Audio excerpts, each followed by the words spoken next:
Chapter 766. Looking at Xiao's expression, Chu Qingyan was also interested. What's the matter? Tell me. I've been confined to this room recently, and I'm about to get sick. After Chu Qingyan finished speaking, she asked Xining to bring over a small table and prepare some pastries and tea so that the two of them could chat. Xiao didn't keep her guessing and said directly, "Do you remember Miss Huayu?" "How can I not remember? Miss Huayu's beauty is unforgettable, and she's a rare talented woman." Chu Qingyan didn't understand why she mentioned this person, but she still seriously thought about it before replying with a smile. Xiao chuckled. "What I want to say is related to Miss Huayu. She helped us do a lot of publicity.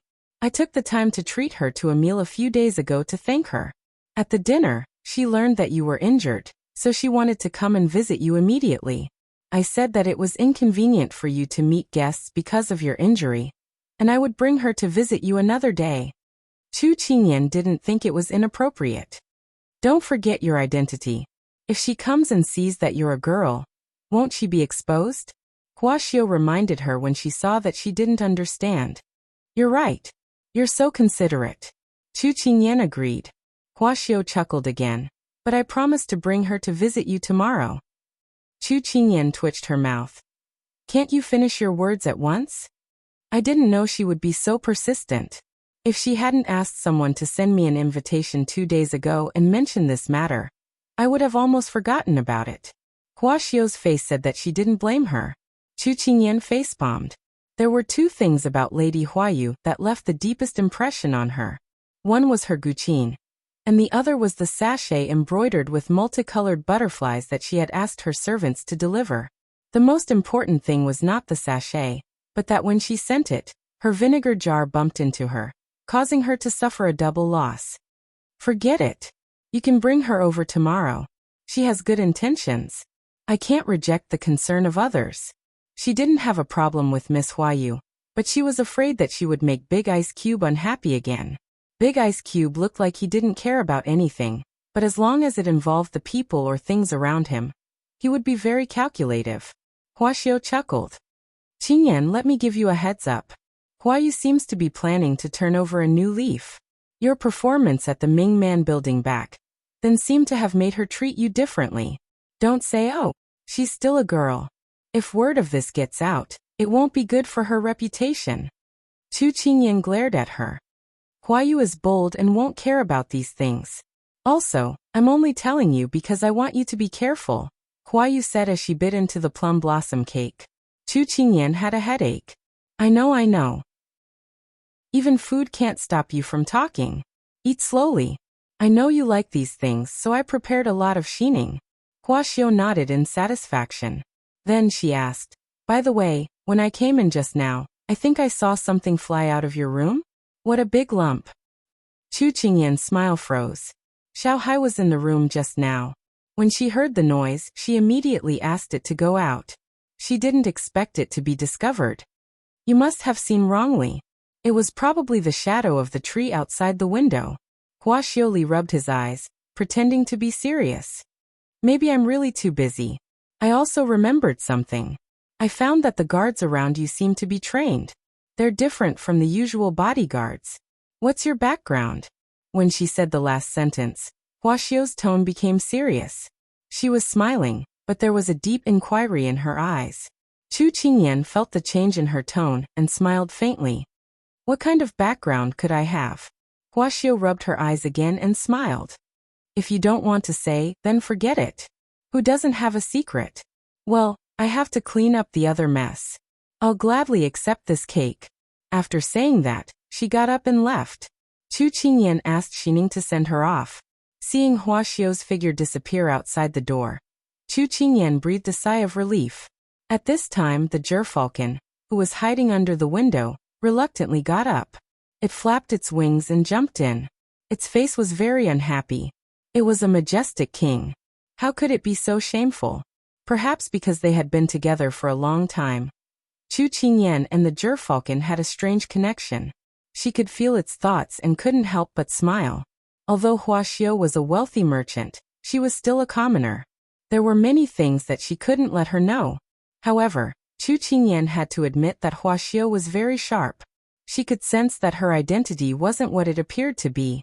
However, although Xiao was a partner and they could talk well, she couldn't reveal her identity yet. This was an eventful period. It was better to be cautious. Chu Qingyan waved at the gerfalcon. It walked over unhappily. Chu Qingyan smiled and stroked its head. What do you want to eat today?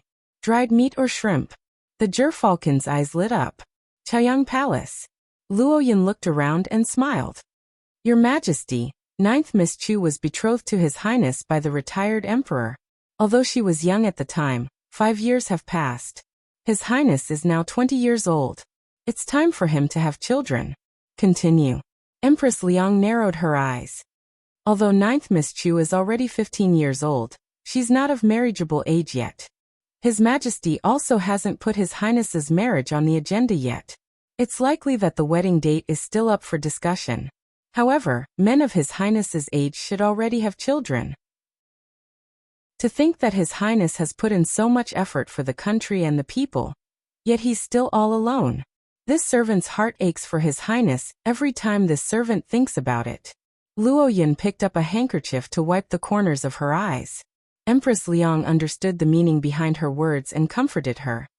This consort is also very worried about his marriage and children. In the past, people said that he was a jinx and was a jinx to his wife. He's ruined many marriages. But 9th Miss Chu has been perfectly fine ever since the imperial edict was issued. So this servant feels that His Highness has already broken this destiny. Luo Yun's voice was filled with joy. When Empress Liang heard this, she felt that these words touched the bottom of her heart. She couldn't help but smile. You're right. How can Chu Qingyan take care of Su or all by herself? It's better to choose a few women for Su, or who are considerate, so that His Majesty can hold an imperial grandchild sooner. However, this consort is in a difficult position. When Luo Yun saw this, she smiled and said, Your Majesty, I heard that there are quite a few young ladies in the Liang family who have reached the age of marriage. Does Imperial Uncle have any plans? Empress Liang understood tacitly and patted her hand. A shrewd light flashed through her eyes. As expected of someone who has followed this consort for so many years. You're the only one who knows how to untie this consort's knot in her heart. Luo Yin bowed. It's this servant's duty to share master's burdens. Good, very good. Chapter 767. The next day. The weather was good and the sun was shining brightly. Chu Qingyan narrowed her eyes as she looked outside the window. Then she said casually, Big Ice Cube, you don't have to stay in the room with me every day. I heard that the peach blossoms in Jiangnan are more beautiful than those in the capital. You can take Hualing and the others out for a walk. Xiao Su, who was sitting at the side and reading documents, didn't even raise his head. He said, The peach blossoms all look the same. What's there to see? So emotionless. Chu Qingyan secretly complained in her heart. But she didn't give up. Even if you don't want to see the peach blossoms, you can still try the delicacies. Yesterday, I heard from the servants that there's a tofu pudding shop on North Street that's very delicious. If you get someone to buy it, it won't taste good when it gets cold. Take Turin and the others out to try it. Otherwise, people will say that you're an emotionless master. Xiao Su's hand paused. He raised his head to look at her. You mean that they told you that I'm emotionless? Chu Qingyan quickly waved her hands. No, they didn't say that. Then you think that I'm emotionless? Xiao Su raised his eyebrows. Chu Qingyan immediately shook her head. She rolled her eyes as she thought of a reason. Of course not. I just think that it's boring for them to be cooped up in the house all day. When we were training, we were in seclusion in the valley for half a year to a year. They didn't dare to say that it was boring. Xiao Su retracted his gaze and continued to focus on the documents in his hands. Chu Qingyan saw that he was indifferent and felt a little anxious. In another 2 hours, Xiao would bring Huayu over. If Big Ice Cube saw Huayu, she didn't know what he would think. She wasn't afraid that Big Ice Cube wouldn't give Huayu face. She was afraid that after Huayu left, she would be the one in a miserable state. Although Huayu was a woman, when she thought about how he made her unable to resist in the alley, she felt her scalp tighten. More importantly, She didn't want Big Ice Cube to worry about these people who didn't want to do it. So she had to send Big Ice Cube away before Hua Yu arrived. Thus she continued to work hard. Big Ice Cube, actually, I feel that Huoling and Turin have been by your side for so many years and have always been cautious and conscientious. Sometimes, you have to reward them. Although you usually reward them a lot. Sometimes you have to show some concern, right? Huoling, Turin, please forgive me. This is the only way I can think of right now. Xiao Su thought about it, and felt that what the little fellow said was quite reasonable. Then I'll give them a day off today. Chu Qingyan's eyes widened. This was not the result she wanted. What about you? I have something important to do. Chu Qingyan swallowed her saliva. It was over. She didn't know what to say. At that moment, she heard the sound of him flipping through the pages, and he said something unhurriedly. They're not you, so why should this prince play with them? Chu Qingyan automatically translated it in her heart. What it meant was, the person I want to play with is you, they can play by themselves. To be honest, when Chu Qingyan heard this, she was truly moved. She also sighed with emotion. Big Ice Cube's ability to speak words of love was increasing day by day. What made her even happier was that he didn't feel like he was speaking words of love at all. This kind of feeling was too sweet. It's rare to have a chance like this. Let's admire the flowers, eat some good food, and relax. Although she was moved, she still stood her ground. She couldn't be bewitched by the enemy. Xiao Su felt that if he didn't solve this matter, she would talk for an entire day. He simply put down the document and placed his hands on the table, calmly looking at her. Chu Qingyan didn't know why he was looking at her with such a serious expression. She felt a little apprehensive, so she touched and pinched here and there, but she didn't dare to look at him directly. Actually, she felt a little guilty. Xiao Su coughed lightly before saying, "What I want to see and eat is the same if it's not someone I care about by my side. Do you think that I would make a special trip just because I want to eat a bowl of food or see a flower?" Chu Qingyan didn't know how to react. "When you're better, I'll bring you to see and eat whatever you want to eat. Right now, I feel that the most relaxed thing is having you by my side, so don't let your imagination run wild."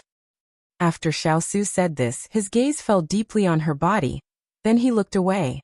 The subtext was, "What I want to do the most right now is to quietly stay with you."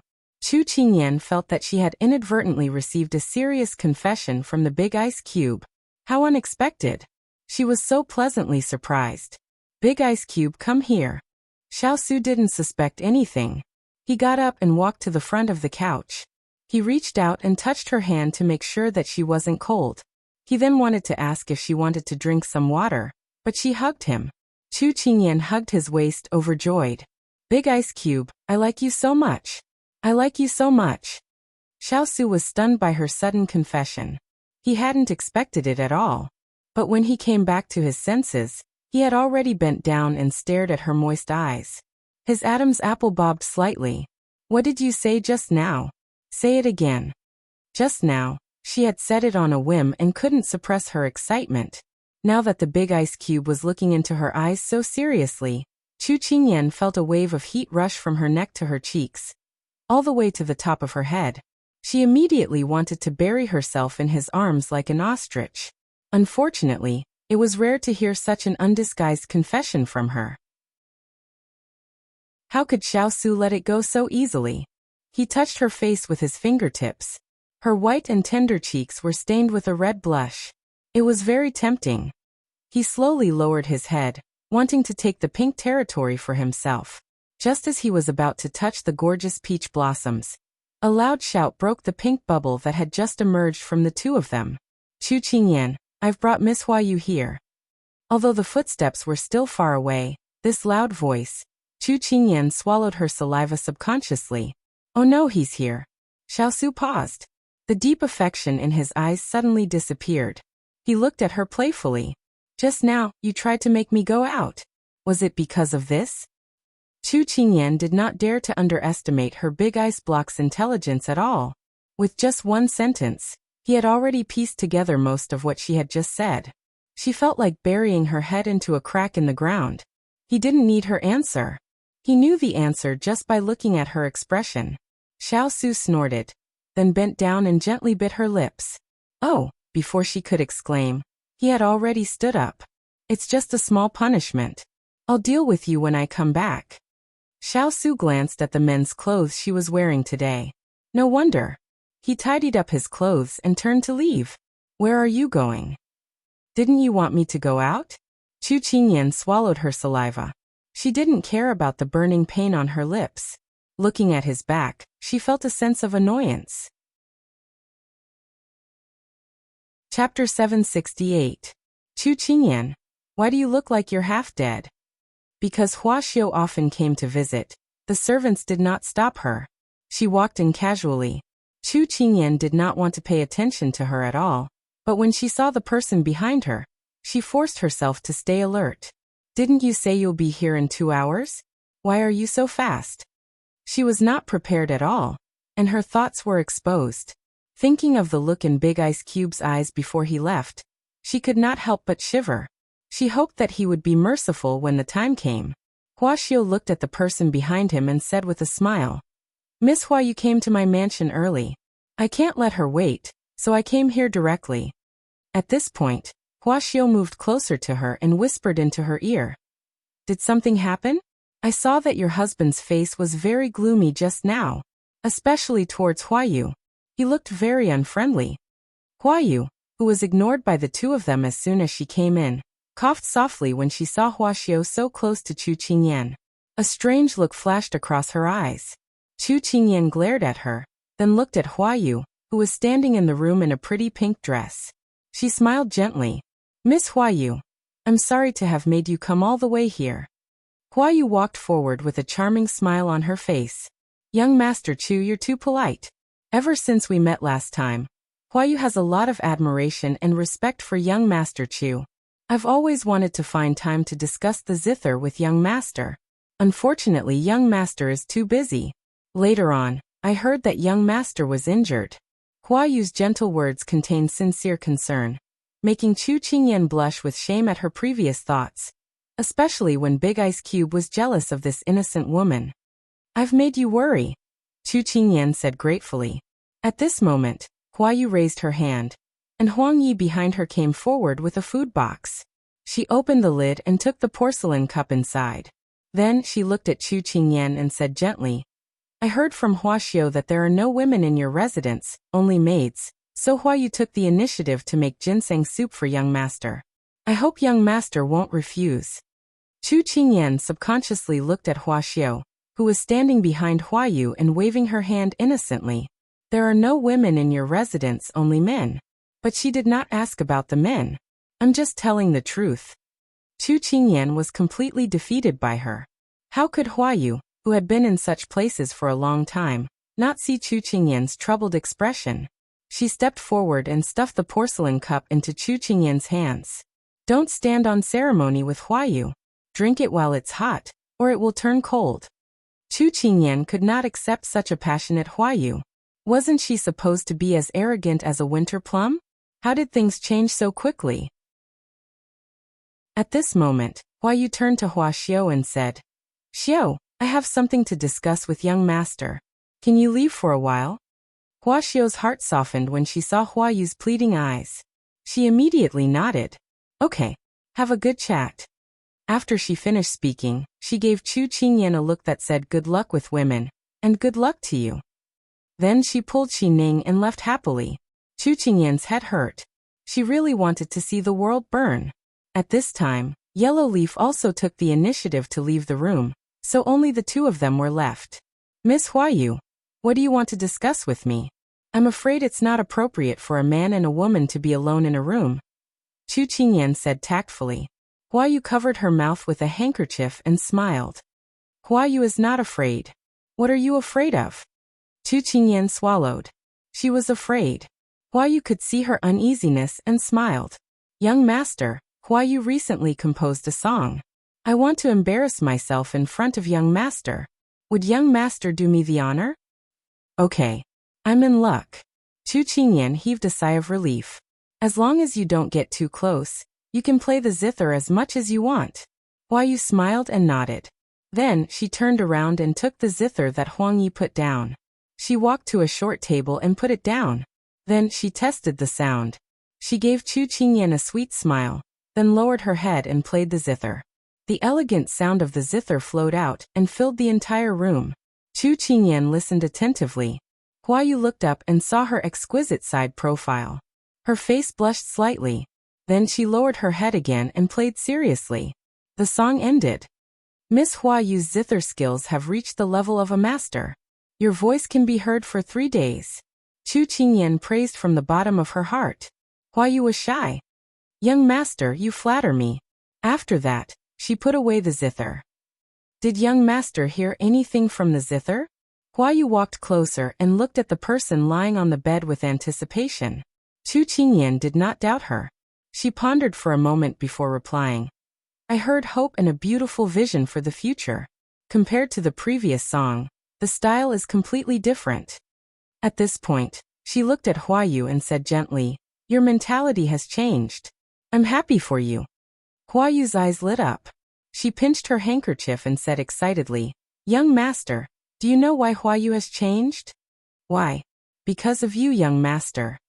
Hua Yu looked straight into her eyes and said word by word. Me. Chu Qingyan had a bad feeling. Hua Yu nodded firmly. Then she said shyly, although Hua Yu has been in Mingman Pavilion for many years, I've never met someone like young master who can understand Hua Yu's zither music. A long time ago, Hua Yu already had the capital to redeem herself. There were also people who wanted to redeem Hua Yu, but Hua Yu didn't want to. Because they weren't Hua Yu's good people. They liked Hua Yu's appearance, but how long could this happiness last? And Hua Yu was a weak woman, so she didn't dare to live alone outside. So, Hua Yu had been waiting for the fated person to appear. At this point, Hua Yu looked up at her with a burning gaze. Later, the heavens didn't let down those who worked hard. Finally, young master appeared. When Hua Yu saw young master for the first time, Hua Yu knew that you were Hua Yu's good person. Hearing this, Chu Qingyan couldn't even hold the porcelain cup in her hand. Heavens, was this a confession? A confession from a girl? Chu Qingyan was crying in her heart. It was over. She was in big trouble. Young master, do you dislike Hua Yu? Although Hua Yu has been in the brothel for many years, Hua Yu has never served anyone with her beauty. I'm still pure. Hua Yu said worriedly, her tone careful. Hua Yu, do you want me to redeem you and find a good place for you? Chu Qingyan tried to persuade her. No, Hua Yu wants to stay by young master's side and serve young master for the rest of my life. Hua Yu lowered her head. Her tone was shy, and her expression was pleasant. But at this moment, Chu Qingyan was crying in her heart. Chapter 769. At this moment, on a small road in Jiangnan, Huoling, Turan, and the others followed behind their master and looked at each other. They couldn't understand why their master was suddenly in the mood to come out and play. Logically speaking, their master would only act like a normal person when the little princess consort was present. Now that he was acting so strangely, they were a bit confused. Huoling was an impatient person and couldn't help but ask, Master, where are we going? Ayan said that the peach blossoms in Jiangnan have bloomed. This prince will take you to see them. Xiao replied indifferently. Huoling swallowed and exchanged glances with Turan. There was really something wrong with their master today. But when they arrived at the peach blossom forest, Xiao picked 2 peach blossoms and prepared to leave. Turan asked in surprise, Master, aren't we going to admire the flowers? Do you think it's more interesting to look at the sword manual or admire the flowers? Xiao asked indifferently. Of course it's the sword manual. Then why did you bring us here? Even the smart Turan couldn't understand his master's meaning. Xiao glanced at the peach blossoms. Do you have any objections to this prince's orders? Turan and Huoling immediately shook their heads. The group walked quickly to the tofu pudding stall. Dear customers, what flavor do you want? When the old woman saw so many people, she was shocked. But when she saw that they were only looking at her tofu pudding, she immediately beamed and asked enthusiastically, What flavors do you have? Xiao didn't expect tofu pudding to have different flavors and was a bit depressed. We have sweet, salty, slightly spicy. Before the old woman finished speaking, Xiao directly said, 1 bowl of each. After the old woman finished packing, Xiao had someone carry it and turned to leave. Huoling and Turin stared at the tofu pudding in their hands, dumbfounded.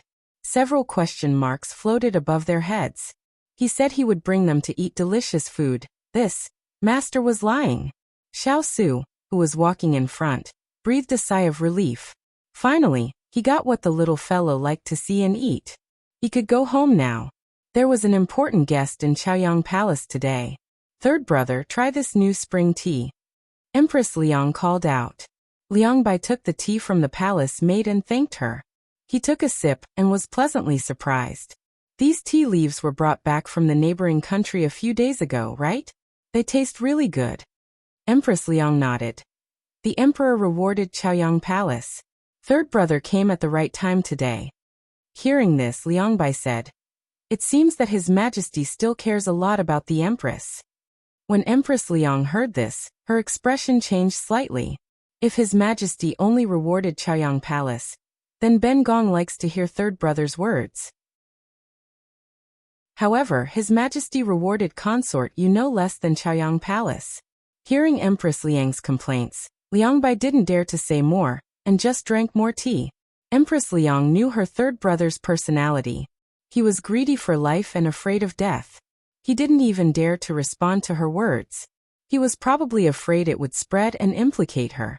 She was a bit displeased inside, but she still had a faint smile on her face. Third brother, do you know why Ben Gong called you here today? This subject doesn't know. Empress, please tell me. Liang Bai quickly put down the teacup and sat upright. Empress Liang saw his respectful attitude and felt a bit better inside. Then she looked at Luo Yin beside her. Luo Yin understood and walked forward. Brother-in-law of the Three Kingdoms, it's like this. Empress wants to pick a few people to serve His Highness. She wants to ask if brother-in-law of the Three Kingdoms has any suitable candidates. When Luo Yin finished speaking, cold sweat appeared on Liang Bai's forehead. He could hear that the Empress wanted to pick people from the Liang family. However, she didn't say it and wanted him to recommend them himself. But how could he say it? Seeing Liang Bai's reaction, Empress Liang's expression became slightly ugly. Third brother, do you have an opinion? Could it be that Su is some kind of wolf and isn't worthy of our Liang family's girls? Hearing our Liang family, Liang Bai knew that the Empress had made up her mind to pick people from the Liang family. He panicked inside. Empress, eldest highness status is noble. It's the girls who aren't worthy of eldest highness. It's good that you can think this way. Empress Liang looked coldly at him. Liang Bai discreetly wiped his cold sweat and then asked, I wonder who your highness the Empress has taken a fancy to? Empress Liang held a teacup in one hand, and the lid of the teacup in the other. She tapped the lid again and again. At this time, the hall was so quiet that a pin drop could be heard. Liang Bai felt that he could hear his own heartbeat at this moment. That crisp sound seemed to be on his heart, and his nerves instantly tensed up. After the pressure, Empress Liang finally put down the teacup in satisfaction. She folded her hands on her knees and said faintly, Is Jing Yatu and Bing Yatu turning 15 this year, and the other turning 16? Liang Bai's face paled when he heard this. Jing Yatu and Bing Yatu were both his daughters. Empress, you can't. What do you mean? Empress Liang said with narrowed eyes. Liang Bai knew that he should not disobey, but this concerned the marriage of his two daughters. Liang Bai could only take the risk of offending her and say, Jiejia, the girls that were previously betrothed to eldest highness all mysteriously died. Didi doesn't want my daughters. This third D did not respectfully call her empress and called himself Didi.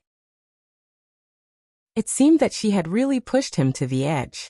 Empress Liang exhaled softly, and then looked at him. Third D, the past is the past. Look at Chu Qingyan now. Isn't she living well? If there is trouble, Chu Qingyan will be the first. And don't worry, Jiejia will ensure that the two girls are safe. But, Liang Bai felt that Chu Qingyan had a tough life, but he did not dare to say it out loud. Empress Liang's expression softened slightly. She said profoundly, Third D Su will eventually reach a high position. Are you going to let the Liang family miss such a good opportunity for a marriage alliance for the sake of your two daughters? Seeing that he was still hesitating, Empress Liang continued, Xiao Ran will definitely suffer a crushing defeat this time. When the time comes, the imperial court will inevitably invite Su'er to fight. When he returns victorious, we have to work harder. The position of crown prince will be Su'er sooner or later. Liang Bai nodded, but he still had doubts. What Empress says makes sense. But isn't His Highness not attracted to women? How many girls in the Liang family are still of marriageable age? Although the great cause was important, he also had to consider his daughters. Empress Liang coldly sneered at him for being so short-sighted. Just because he wasn't attracted to women in the past doesn't mean that he still is now. Su'er has been bewitched by Chu Qingyan recently, and doesn't even listen to this consort. So this consort has to teach Chu Qingyan a lesson. Also, why do you think this consort sought you out? How can a legitimate daughter be the same as a concubine's daughter? When the time comes and this consort takes the throne, this consort will get rid of Chu Qingyan, and the position of empress will be empty. Do you think it's better to directly be promoted or to choose someone else? Liang Bai came to a realization. If it was a concubine's daughter, there would be no chance of her becoming empress. Jiejie wanted to help the Liang family continue to be in charge of the harem. Bing Yatu and Jing Yatu are very suitable. Their personalities are gentle and virtuous. I think His Highness will like them, Liang Bai said attentively. Empress Liang nodded. It's good that you can think it through. Then when will older sister tell His Highness about this? Liang Bai asked anxiously. There's no need to say anything. Have the two girls go directly to Jiangnan tomorrow. Chapter 770. Empress Liang's decision surprised Liang Bai. After thinking about it, he couldn't help but speak his mind. Your Highness, we all know His Highness's personality. If we rashly send people over, this official is worried that he won't pay attention to Jing and Bing. The word pay attention was still polite.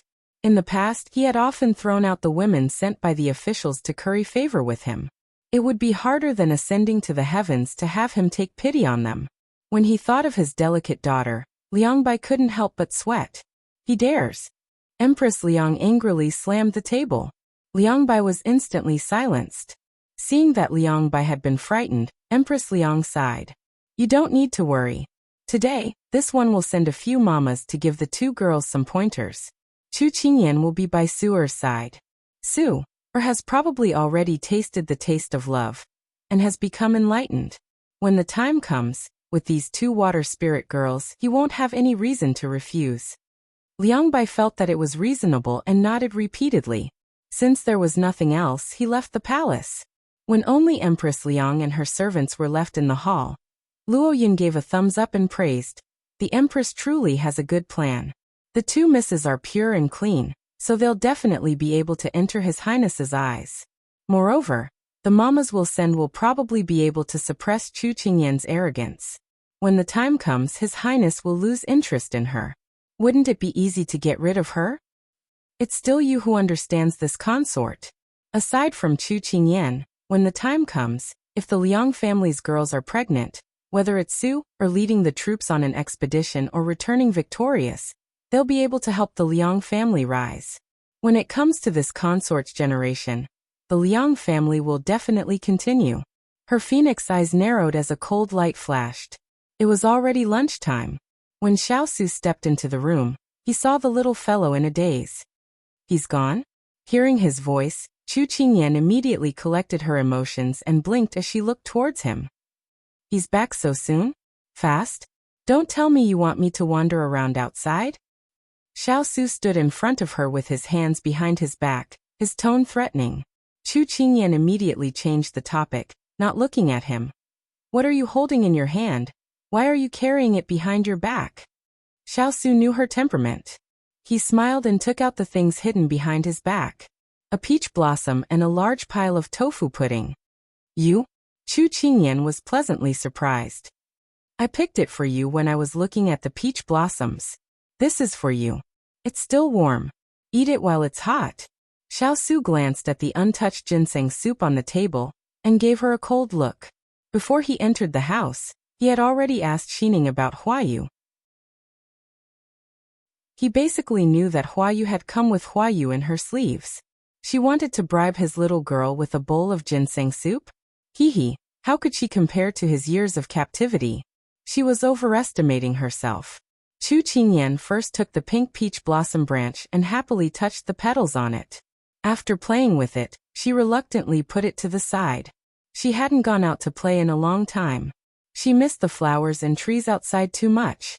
Then she looked at the 4 or 5 small boxes on the table and was a bit stunned. So many? I only need one. Saying this, she picked a flavor and opened it. The steam rose and the fragrance filled the air, making her want to eat. At this time, Xiao Su called Hualing over and had him take the remaining 4 boxes to distribute to his brothers. Hualing wanted to beat his chest and stamp his feet when he heard this. So His Highness had taken them out for a walk for the little princess. Knowing the truth, they wanted to cry. Drinking a mouthful of the hot soup, Chu Qingyan's eyes instantly lit up. It's delicious. Big Ice Cube, have a bite too. Saying this, she didn't even think as she scooped a spoonful and handed it over. Xiao Su obediently lowered his head and took it. When the other side finished eating, Chu Qingyan finally remembered a certain person's serious misophobia. She had eaten that spoon before. Xiao Su seemed to have seen through her thoughts. He used his finger to wipe the stain at the corner of her mouth and suddenly said, "Didn't I eat your saliva this morning?" When he said this, his finger carelessly brushed over her lips. Chu Qingyan's face instantly turned red, because she remembered that bite from this morning. What saliva? Can you not say that, Big Ice Cube? Chu Qingyan was ashamed and angry. Ever since she said it, Big Ice Cube had turned into a black-bellied wolf. Paired with this face that angered both men and gods, it made people unable to control themselves. She began to miss the cold and noble Big Ice Cube when they first met. She really wasn't possessed by a love-struck fool. Xiao Su looked at the tofu pudding in her bowl seriously. In the end, Chu Qingyan could only let go of the conflict in her heart and scooped another spoonful for him. She remembered that Big Ice Cube never liked to use other people's help to do things, such as food and clothing. But just now, she understood what he was hinting at with his eyes. Hence, at this moment he and she finished this bowl of tofu pudding one mouthful at a time. After eating, Xiao Su patted her head and said, "This is just to fill your stomach. I'll specially instruct the kitchen to cook your favorite radish for the main meal later." Chu Qingyan's hand trembled. "This is clearly your favorite radish for me to eat." Time passed quickly, just like the sand on one's fingertips, slipping through the gaps between one's fingers little by little. During this period of time, Chu Qingyan continued to lie on the bed and mold. When she had nothing to do, she would draw and draw. She would write down her business methods and philosophy and then send it to Wuxia for her to put into action. After the poisoning and allergy farce last time, Chu Qingyan and Wuxia increased their efforts to integrate the sales channels. They tried their best not to give people a chance to take advantage of them, so the continuation of the product led a stable life for a period of time. They also opened up the market in Jiangnan and attracted people from other regions to buy from them. But because the quantity was limited, the supply from Lianqing had not arrived yet. They still carried out hunger marketing, but the results were unexpected. Although she couldn't go out, Chu Qingyan had a new entertainment project. She watched Xiaohai and the glutinous rice balls fight every day, watched Big Ice Cube get jealous of them, and occasionally watched her father play happily with them. 2 months passed just like that. Chu Qingyan calculated the time. Yen Luo and the others would return with the products in 2 days. She had almost recovered and could go to the docks to welcome them when the time came. She was a little excited at the thought of it. On this day, Wuxia hurriedly entered the door. Chu Qingyan was doing stretching exercises to strengthen her muscles and bones. When she saw her, she couldn't help but smile. "It's so early in the morning. What's wrong?" "Qingyan, something bad has happened." "What happened?" Chu Qingyan closed her legs and put away her hands. She looked at her with a puzzled expression. "A lot of soldiers suddenly stationed at the docks today. They want to check the ships coming in and out. What does this have to do with us?" "You don't know. Once a ship docks at the docks, it will be stopped by the soldiers. They won't let it go until 7 or 8 days later. Our ship will arrive tomorrow. If it's stopped, we won't be able to meet the delivery date that we've calculated. We won't be able to deliver the goods that we ordered previously. We'll have to pay for the breach of contract. Chapter 771. Chu Qingyan was stunned, but she quickly understood what Huaxiuli meant. The continuation products were selling very well, but there were too few of them, and the supply could not meet the demand. Therefore, she proposed a pre-order plan and informed the customer to pick up the goods. There was a rough delivery time in the agreement, because they had calculated the time the cargo ship would arrive in Jiangnan, and informed the customer. However, if the ship was detained this time, they would not be able to deliver the goods on time. It would be a breach of contract and cause them to suffer losses. Chu Qingyan was starting to get impatient as well. Why are there suddenly soldiers searching the area? What happened? Huaxiuli shook her head in annoyance. I'm not sure. The news just spread today. If it weren't for the storm a few days ago, Yanluo and the others would have arrived today. This is a little tricky. Chu Qingyan frowned. We can only wait for the ship to arrive and see what's going on. Huaxiu nodded, but she didn't think so in her heart. She had seen Lin Fengyi's iron fist many times. To be able to send troops unexpectedly, something big must have happened. Since that was the case, once the ship arrived, they would go through the normal procedure. They wouldn't give anyone face at all. Even if you were a king or a member of the royal family, he would treat you all the same. However, she could not tell Qingyan about this matter, as it would make her worry for no reason. Don't worry, I'll go out and find out what's going on. Chu Qingyan wanted to go with her, but she declined. The reason was that Huaxiuli did not dare to kidnap her. Otherwise, she would suffer the revenge of her iceberg. Chu Qingyan's face instantly darkened. After Huaxiuli left, Xining came in to report that Miss Huayu had come to visit. Chu Qingyan face-bombed. Huayu was really persistent. Since she had tactfully rejected her last time, Huayu had pretended to be sad and left. While she was blaming herself for hurting a girl's heart, Huayu began to visit her every 2 to 3 days. Every time, she would bring supplements, self-made clothes and other things. Every time on the surface, she had to insist on using all kinds of methods to decline, turn around, and appease the jealous person behind her. As a result, whenever she heard the words flower moon, she would feel goosebumps all over her body. I won't see him. Just tell him I'm going out. Chu Qingyan quickly changed her clothes, tied up her long hair, and turned to leave. Xining hurriedly caught up with him. Master, Miss Huayu is coming here. You will meet her. Chu Qingyan gave her a handsome look. Who said I was going to go through the front door? Jean Xian, climb over the wall and follow me. Xining watched as her handsome master rolled up his sleeves and slipped away over the wall. People say that even if you die under a peony, you'll still be a romantic ghost, but master avoids her like a fierce tiger. Xining shook her head, and then happily ran towards the woman who was coming from afar. She had to block this fierce tiger for her master. After Huaxiuli walked out of the house, she thought for a while and turned to walk towards the Lin mansion. She missed Huayu who was coming from the other side. When she arrived at the entrance of the Lin mansion, the guard saw her and did not stop her. Miss Hua, please wait for a moment. I will report your arrival.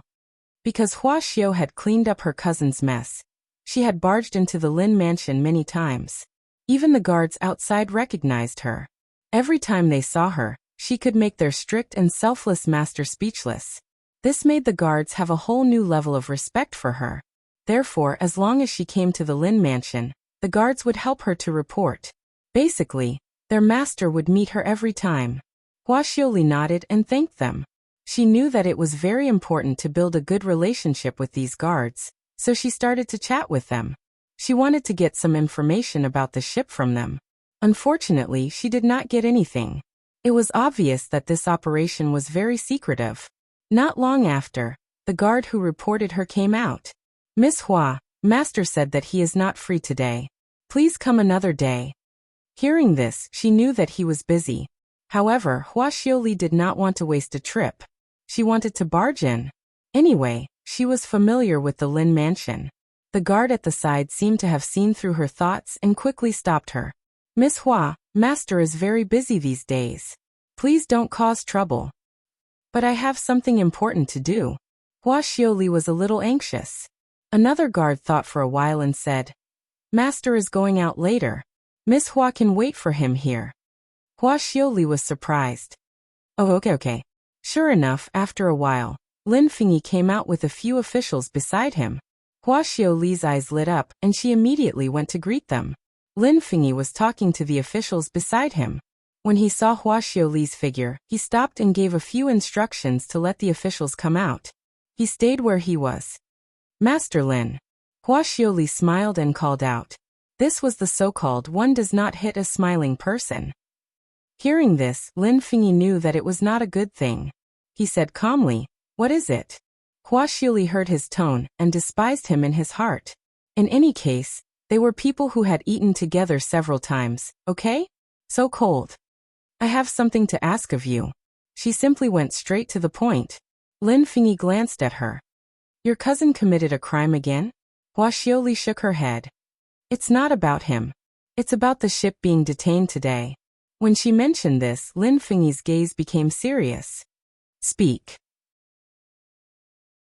Hua Xiaoli observed his expression and said, Our cargo ship may arrive at the dock the day after tomorrow.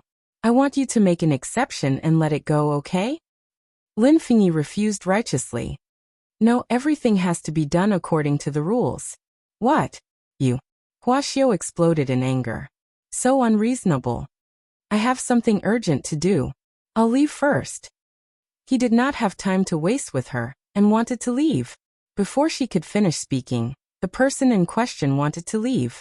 How could she let him go? Without thinking, she grabbed his arm. You can't do this. This concerns our supply and reputation. After speaking, Hua Xiaoli was afraid that he would shake her off and immediately went forward to hug his arm. Lin Fingyi did not have time to react before she hugged him tightly. This was the first time he had been so close to a woman. Even though he had bumped into her when he was eating outside in the past 2 months, and they had often shared a table to eat, he had never been so close to her. Although he didn't dislike this feeling in public, he couldn't help but pull his hand out of her embrace. What are you doing? Hearing his cold snort, Hua Xiaoli's face stiffened.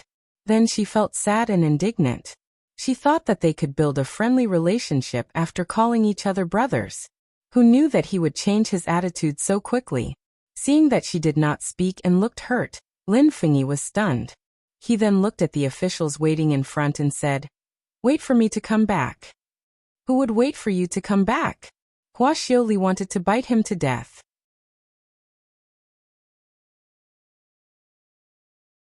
Chapter 772. Chu Qingyan climbed over the wall, not knowing where she was going. But after being cooped up for several days, she was finally able to come out and breathe the outside air. For Chu Qingyan, where she was going was no longer important. Jean Xian, let's walk around. Saying this, she casually chose a direction and started walking. Although Jean Xian's injuries were more serious than his master's, his body was still stronger than hers. After recuperating for half a month, he was already able to walk and was full of energy. Hearing his master's words, Jean Xian expressed that he had no objection, but he still remembered to remind her. Master, although His Highness is not in the mansion, but before he left, he said that you must return home before it gets dark. Chu Qingyan had just taken a step when she almost sprained her ankle. This stinky ice cube, every time he could guess her thoughts. Even when she was going out today, there was really no one else like him. I know. She was not a child. He was so strict. Although they felt that His Highness was very strict with their master, but even the subordinates could feel His Highness's deep affection for their master.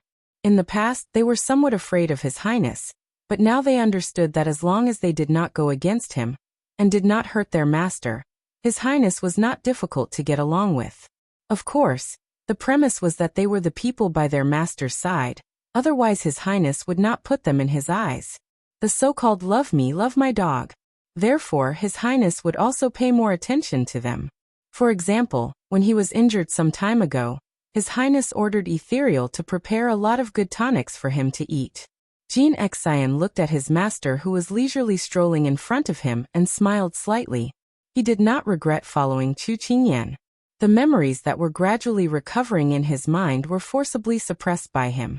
Jean Xian, Do you think this pearl hair clip is beautiful? If you like it, you can also pick a few. Chu Qingyan walked in front of a vendor and picked up some small ornaments. Jean Xian did not study this kind of thing. As long as you like it. Chu Qingyan rolled her eyes at him. Why are you so stupid? I'm asking you to pick out some men for Xining. Jean Xian was puzzled. Why should I buy accessories for Xining? Chu Qingyan shook her head. Forget it, forget it. You two can develop on your own. I won't interfere. After saying that, Chu Qingyan lowered her head and began to choose in high spirits. Jinxin frowned, and his gaze fell on the colorful beaded flowers on the stall. When he saw a pink flower like hairpin, he couldn't help but think of Xining's appearance of bearing fangs and brandishing claws, and his heart moved slightly. Chu Qingyan was distracted by him. When she saw him raise his hand to pick up a red hairpin, she secretly laughed in her heart. After visiting a few stalls, Chu Qingyan decided to go to the docks. She was worried about what Xiao said today. So when she brought Jean Xian to the docks, there was a sudden commotion in front of them. At this time, two figures, one blue and one green, squeezed through the crowd. They were protecting a woman wearing a white bamboo hat and wearing a jasmine flower pattern. They suddenly rushed over. The three people's footsteps were very fast. Jean Xian prevented them from bumping into his mistress and immediately protected her behind him. The two of them retreated to the side of the road. Chu Qingyan raised her head behind Jean Xian. Coincidentally, the wind lifted the white veil, revealing a pair of smiling eyes like spring water. At that moment, Chu Qingyan seemed to see something in those eyes, but she couldn't tell for a moment. The two people looked at each other in the air and brushed past each other. Ai, how do these people walk? The passers-by who were knocked around couldn't help but grumble. At this time, another group of people wearing black clothes quickly rushed over and knocked away the passers-by who had just stood firm.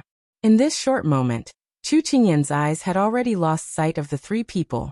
Chu Qingyan stroked her chest, looking a little absent-minded. Mistress, are you all right? After the disturbance passed, Jean Xian turned around and saw his mistress's absent-minded appearance. He immediately asked worriedly. Chu Qingyan came back to her senses and waved her hand. I'm fine. I just felt that the person just now gave me a strange feeling. Jean Xian was slightly relieved when he heard this. He then said, just now one of the three people was seriously injured and the other one's breathing was not stable. I reckon that he also suffered internal injuries. The group of people who chased after them just now were not weak and looked like they were well trained. Chu Qingyan was slightly surprised. Just now, her attention was on the woman in white, and she didn't notice this. She inexplicably didn't want the woman in white to be injured. After the two of them walked for a distance, Chu Qingyan's mind was filled with that pair of watery eyes, and she couldn't help but stop. Mistress. Jean Xian looked at her in confusion. Chu Qingyan turned to look at him. Jean Xian, I want to send someone to investigate. Are you talking about those three people? Jean Xian wasn't surprised.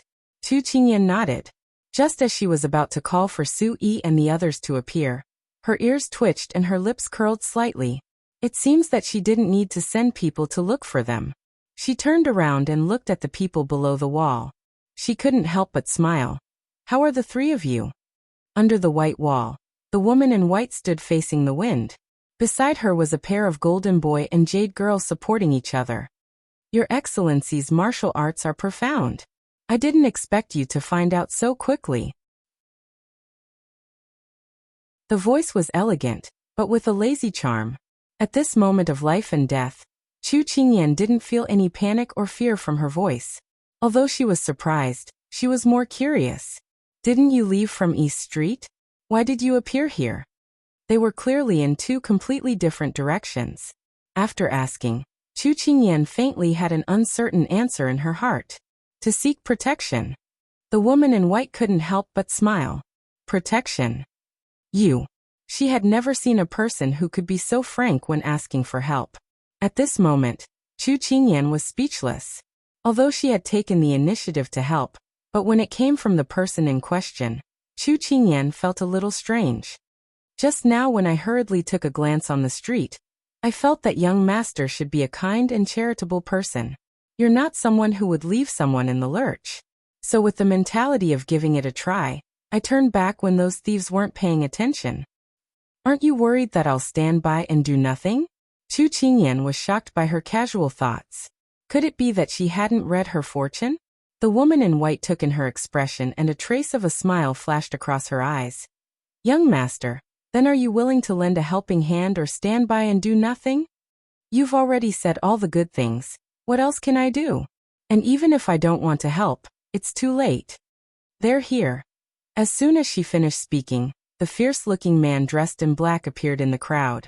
He quickly discovered the traces of their group and quickly approached them. Chu Qingyan face-bombed. Could it be that she had just recovered from her injuries, and now she had to fight to practice her skills? Then in the future would Big Ice Cube still let her out?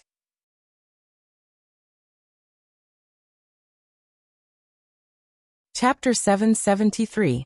Because this was a main road. Those people quickly closed in and Chu Qingyan, and the rest were forced to retreat into a nearby alley. Although this alley wasn't small, the houses were dilapidated and desolate. It looked like it had been abandoned for a long time, and there weren't many people coming in and out. This place was very suitable for a group fight. The leading effeminate man walked out from behind the crowd. He didn't even look at Chu Qingyan, and his gaze landed on the white-robed woman. His disdain was evident in his words. Everyone says that the sect master is extremely intelligent and daunting. It's a pity that you've fallen into my hands today. Looks like you're just SOSO. I'll give you a chance to live. Don't be so stubborn. Your 2 bodyguards are already seriously injured, and a wise man submits to circumstances. The moment he finished speaking, Shan Guang stood out. Don't even think of getting us to hand over the sect master unless you step over my dead body. Just as he finished speaking, Shan Guang spat out a mouthful of blood. Chu Qingyan glanced at him, and saw that he was already an arrow at the end of its flight. Tanning supported Shan Guang, and looked at the effeminate man with grief and indignation. The sect master has treated your Yang clan well, but who would have thought that you would rebel? We were blind back then. Water flows downwards and people walk upwards. We, the Yang clan, merely made the right choice. The effeminate man sneered coldly, not taking them seriously at all. Shan Guang, Tanning, you don't have to argue with people whose mouths can't spit out ivory. If they could understand, they wouldn't be called dogs. No, to categorize them as dogs is an insult to dogs. The white-robed woman retorted casually. Chu Qingyan chuckled. This woman's words were a little interesting. The effeminate man's face turned green and white, because he was still a little afraid of the sect master's remaining power. When he heard Chu Qingyan's laughter, he turned his anger onto her. Where did this brat come from? Go where it's cool and don't be a hindrance here. Perhaps it was because he saw that Chu Qingyan only had 1 bodyguard by her side. Her clothes weren't luxurious and her expression was gentle and kind.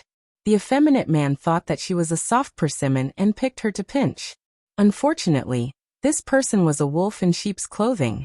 His eyesight wasn't good, so he mistook the tiger for a rabbit and chose the wrong person. Chu Qingyan chuckled. I'll stay wherever I want. Besides, I think it's cooler here. Who are you? You live by the sea? What a busybody. Just now, as a bystander, he overheard the conversation between the few of them, and was able to piece together a rough idea of what was going on. It was nothing more than the betrayal of the subordinates, and now, they were chasing after the original owner of the body. Hearing Chu Qingyan's answer, the woman in white looked at Chu Qingyan in surprise, a thoughtful look on her face. You stinking brat, refusing a toast only to be forced to drink a forfeit. The feminine man's anger surged. All right, don't be long-winded, let's fight. Chu Qingyan waved her hand indifferently, not wanting to pay attention to him. The feminine man did not expect her to take the initiative to provoke him. He was so angry that he laughed and teased his companions. There are only 2 of them, and they dare to clamor at our Yang Jiatong. They must be tired of living. Are you saying? Before he could finish speaking, 7 or 8 men in ordinary clothes appeared behind Chu Qingyan. Although they were wearing ordinary clothes, their bodies were filled with an aura that made people tremble. The white-clothed woman shook her head. A group of idiots. I'm sorry, there are only a few of us, so we've made a fool of ourselves. But I don't know if you'll be able to laugh later. Chu Qingyan shrugged her shoulders. The feminine man's face was very ugly. Although the other side had fewer people than them, their aura was a head above theirs. He could not hold it in any longer. Teach them a lesson for me. Su Yi and the others were already itching for a fight when they were provoking their master. At this time they could not hold it in any longer. When they heard their master's order, they went up to meet them. In an instant, the weapons clashed and the sword flashed. The situation was undoubtedly one-sided. The battle strength of the Jiangnan fierce cavalry could completely crush them.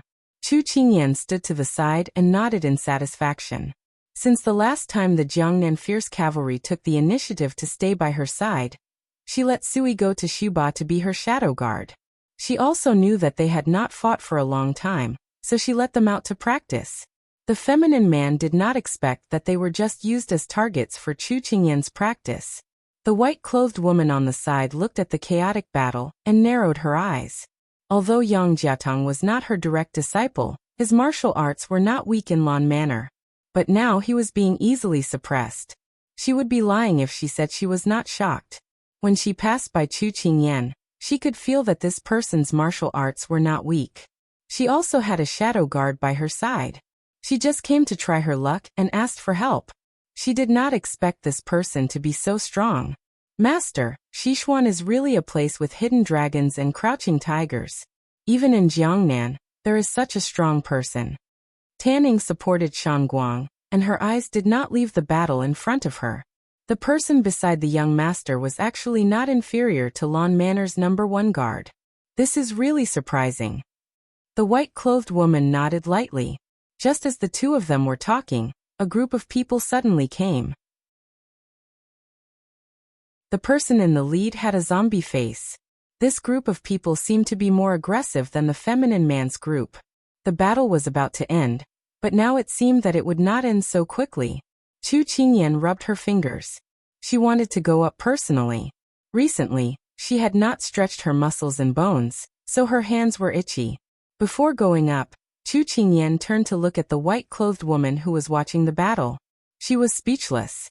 This was clearly caused by her, but now she was an outsider. She could not help but ask, "Do you want to join me?" The white-clothed woman shook her head and spread out her hands. "I will cheer for you." Chu Qingyan choked. Wasn't he a little too thick-skinned? Because of Chu Qingyan's participation, the other side lost again. The feminine man and the zombie-faced man looked at each other. They planned to negotiate with Chu Qingyan. The zombie-faced man took the initiative to stop and then said to Chu Qingyan, "This little brother, this has nothing to do with you. We will not argue with you. We will let you go." Chu Qingyan looked at them in surprise. Have you ever heard of the loser pressuring the winner to negotiate terms? When she finished speaking, Su Yi and the others did not hold back and laughed. The other side was embarrassed and was about to refute when Chu Qingyan continued. Also, this young master will definitely protect this white-clothed woman. Unless you can win against this young master's fist. Otherwise, go back to wherever you want to go. Chu Qingyan returned their words. To be honest, Chu Qingyan felt a sense of pride as a hero saving a damsel in distress. The two of them looked at each other. They knew that they could not gain any advantage from Chu Qingyan. They said weakly to the white-clothed woman, "Sect Master, we will let you off this time. In less than 3 days, you will be replaced. At that time, no one will be able to save you." With that said, they left supporting each other like stray dogs. Chu Qingyan shrugged, and then turned to look at the white-clothed woman. "May I ask how I should address this lady?" "This one is Chu Qingyan." Sima Jun.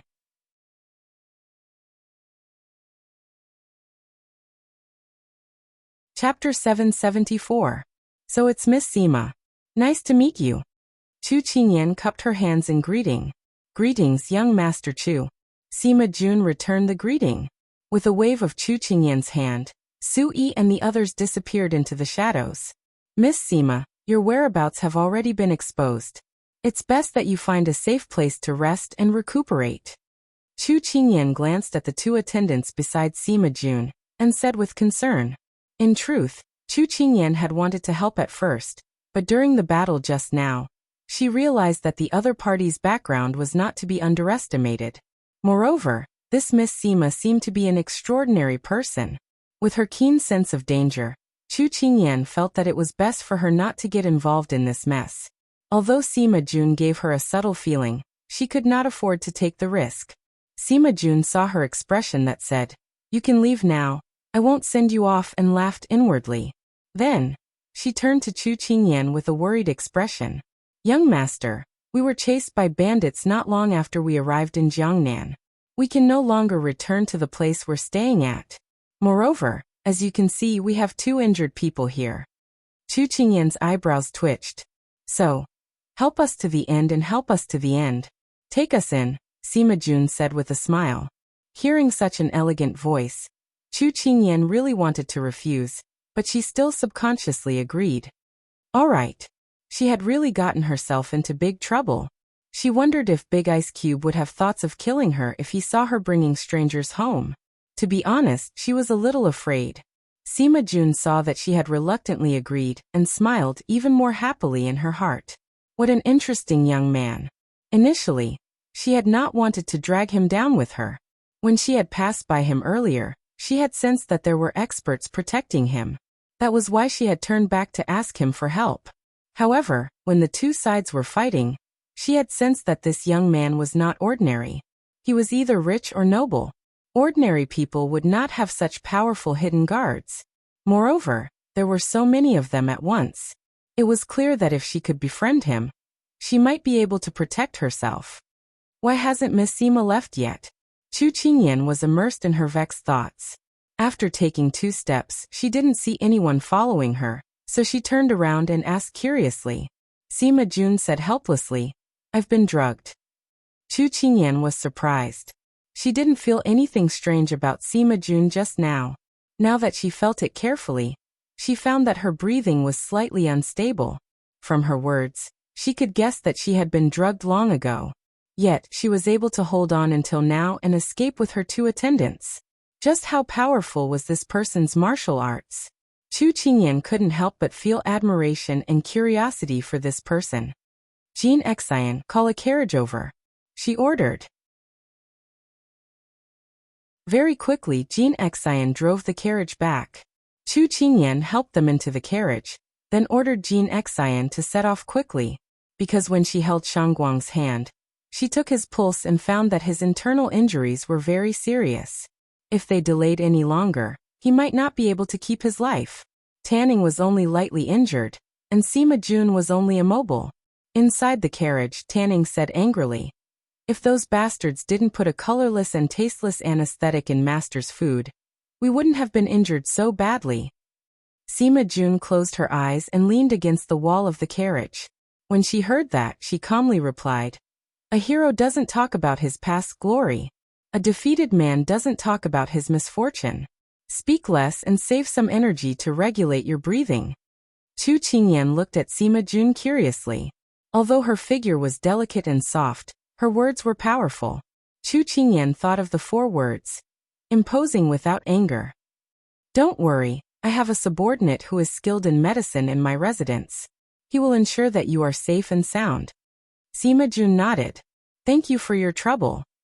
Chu Qingyan could hear the deep fatigue in their voices, so she didn't say anything else. When the carriage entered the residence, Ethereal, who had received the news, was already waiting by the door.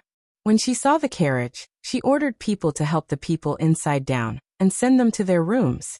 Sima Jun glanced indifferently at the residence and the well-trained servants inside. A light flashed in her eyes. Then she closed her eyes and handed herself over to this young man she had just met. As Chu Qingyan expected, Sima Jun and Tan Ying's injuries weren't serious. Shangguang's life was hanging by a thread, but with Ethereal's guarantee, he would live well. Chu Qingyan heaved a sigh of relief. After all, these 3 people were saved by her. She had to finish what she started and not let anything happen to any of them. While Ethereal was treating them, Chu Qingyan couldn't help. She planned to go back to her room to change her clothes. After the fight just now, she was sweating a lot. Even her sleeves were stained with blood. She had to quickly get rid of the evidence of her crime. Otherwise, if Big Ice Cube saw it, she would have to bear the consequences. But who was the person sitting in her room? "Stop right there." Xiao looked up and called out to the person who was about to leave. His tone was as cold as the winter snow. Chu Qingyan bitterly stopped in her tracks and adjusted her expression. Then, she cheerfully turned around and said with a smile, "Big Ice Cube, you're back so soon? I was just thinking of going to the kitchen to see if there was anything good to eat." Xiao wasn't surprised by the little fellow's ability to lie. "What good thing did you do when you went out today?" "Good thing?" Was he going to criticize her? Yes, how did you know?" "I saw injustice on the road and drew my sword to help," Chu Qingyan said heroically. But when she saw Big Ice Cube's icy face, she immediately collapsed. "I went to fight today." "Fight?" Xiao glanced at the bloodstains on her sleeves and snorted coldly. He obviously didn't believe her. She wanted to turn a big issue into a small one, but how could she hide anything from his eyes? Someone must have secretly tattled on her. Don't let her find out. She leaned over and hugged his arm. She said coquettishly, Okay, I was wrong. Just treat it as if I was practicing target practice. Don't be angry. Aren't I standing in front of you perfectly fine?" Xiao saw her wagging her tail pitifully and coquettishly. He couldn't continue lecturing her, and felt a headache coming on. On the battlefield, when the enemy threw out the 36 stratagems, he would counter every move. He was basically invincible. Unfortunately, the person in front of him only needed to use one move to utterly defeat him. Moreover, it worked every time. Xiao could only pat her head. He put on a strong front and said, "Don't make a move so easily in the future. Be careful not to be caught red-handed." Chu Qingyan nodded. She didn't forget that the people in the capital still thought that they were in Lian City. "I was impulsive." Chu Qingyan sincerely admitted her mistake this time. Xiao smiled and raised his hand to pinch her cheek. "It's not considered impulsive. The person you saved has a strong background. If you can become friends, it's also a good thing." "What?" Chu Qingyan felt that the atmosphere had changed too quickly. She couldn't understand. Xiao smiled and handed her a piece of paper.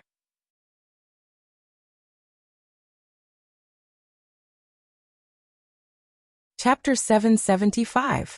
Chu Qingyan immediately took the envelope and took out a piece of paper from it. She lowered her head and carefully read it. The more she read, the more shocked she became.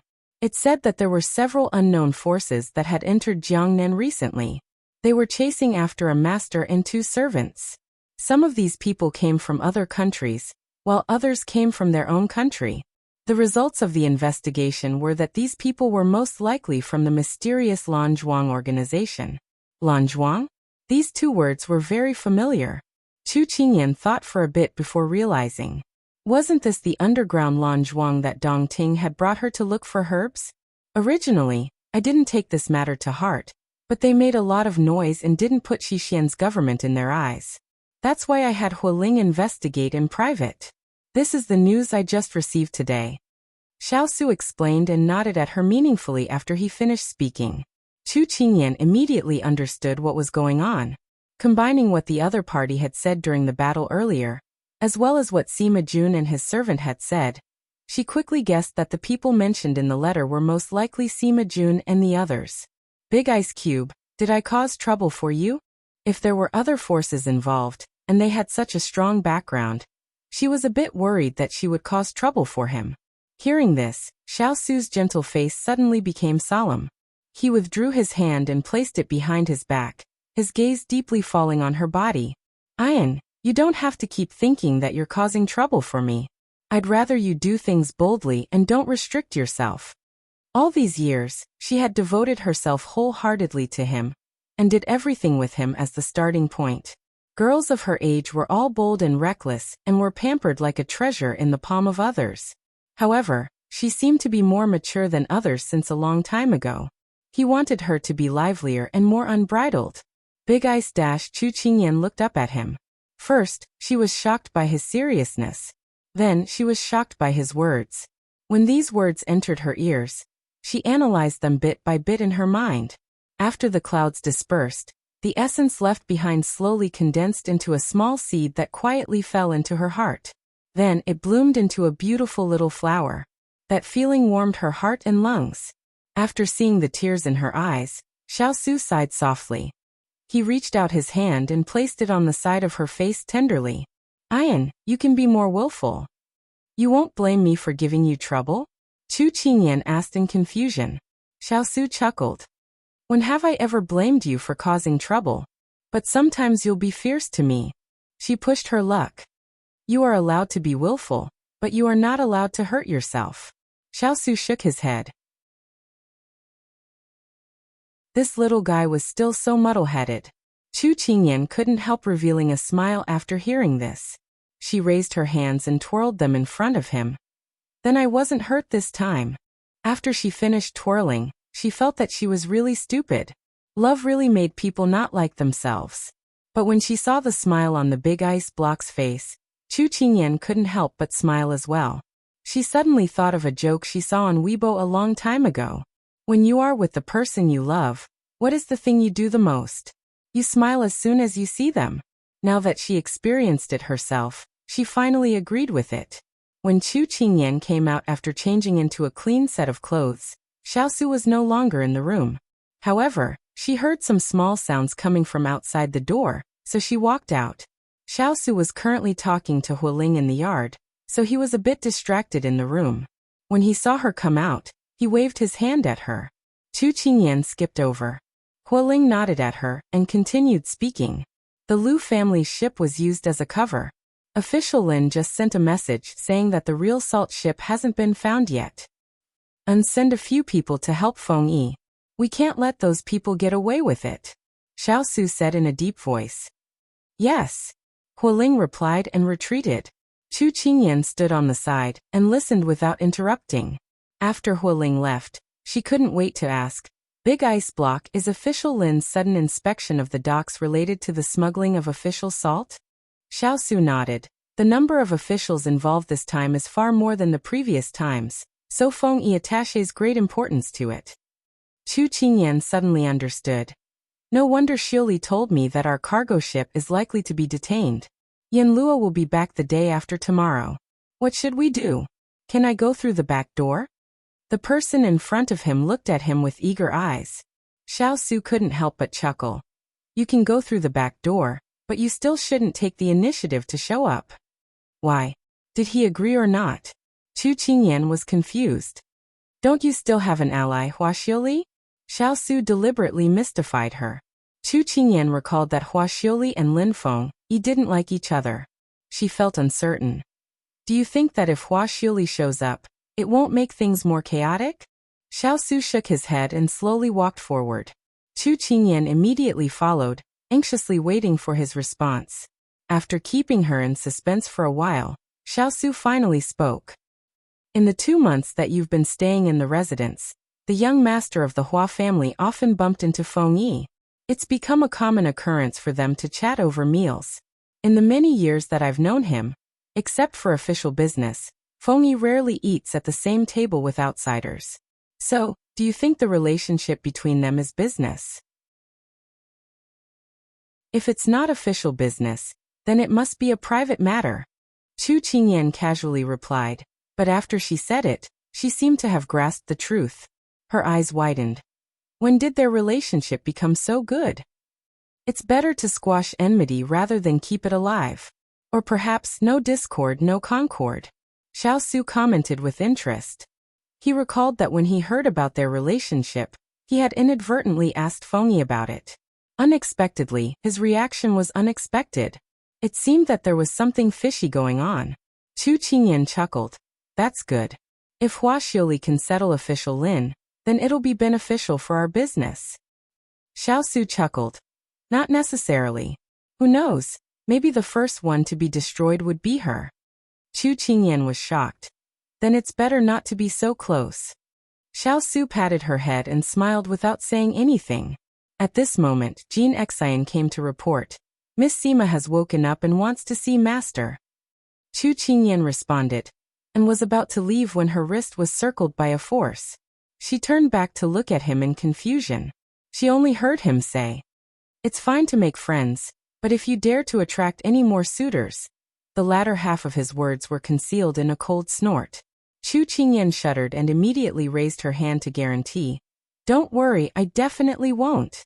Hearing that she wanted to, Xiao Su was satisfied and let her go. When Chu Qingyan turned around, she sighed lightly. This big vinegar jar, didn't he just tell her to be more willful? But on this matter, the big ice cube was rather persistent and jealous. After Chu Qingyan left, Turin hurried over with a secret report. Chapter 776. Chu Qingyan followed Jin Xian to a side courtyard in the east wing. That courtyard was specially used to entertain guests. When they arrived at the door of Sima Jun's room, they coincidentally bumped into Ethereal, who was carrying a medicine box. Chu Qingyan stopped and asked, "How is he?" "That young man's injuries are serious, but because he has a strong will, his bones are strong, and he was treated in time. He will be fine after lying down for 10 days to half a month," Ethereal said with a smile. Because he had saved a life, he was in a good mood. Chu Qingyan sighed in relief. "Then what about Miss Sima?" "The drug has worn off, and she has regained consciousness." Ethereal paused and his expression became serious. Little Wang Fei, when this subordinate took her pulse, this subordinate felt that her internal energy was unfathomable. In a situation where we don't know if she is a friend or foe, you have to be careful. Just as she had expected, this person's martial arts were not below hers. Chu Qingyan nodded. "I will be careful. It's been hard on you. You can go rest first." Ethereal stood in place and did not respond. There was a hesitant expression on his face. Chu Qingyan was curious. "Do you have something else?"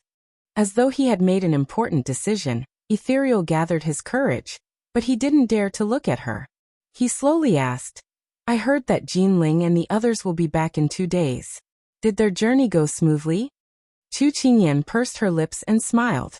She was afraid that Kong Ling had an ulterior motive. If he wanted to ask about Jin Ling, he could have asked Hua Ling or Turin. It seemed that the person he wanted to inquire about was not Jin Ling. It was quite smooth. It was just that there was a storm along the way, which delayed the journey. At this point, Chu Qingyan glanced at Jiang Yi. Seeing that his expression had relaxed, she purposely whetted his appetite. "However, during this journey, I heard that a few people caught a cold and fell sick." "Who's sick?" Ethereal blurted out. When he saw Chu Qingyan's teasing expression, he lowered his head and coughed lightly to cover it up.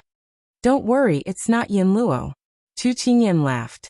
After being played by the young Wang Fei, Ethereal's face alternated between red and white. But in the end, she realized she was in the wrong and immediately excused herself. Chu Qingyan looked at his back as he fled. She slowly stopped smiling, but she still couldn't help shaking her head. In the past 2 months, she had heard Xining mention Ethereal a lot.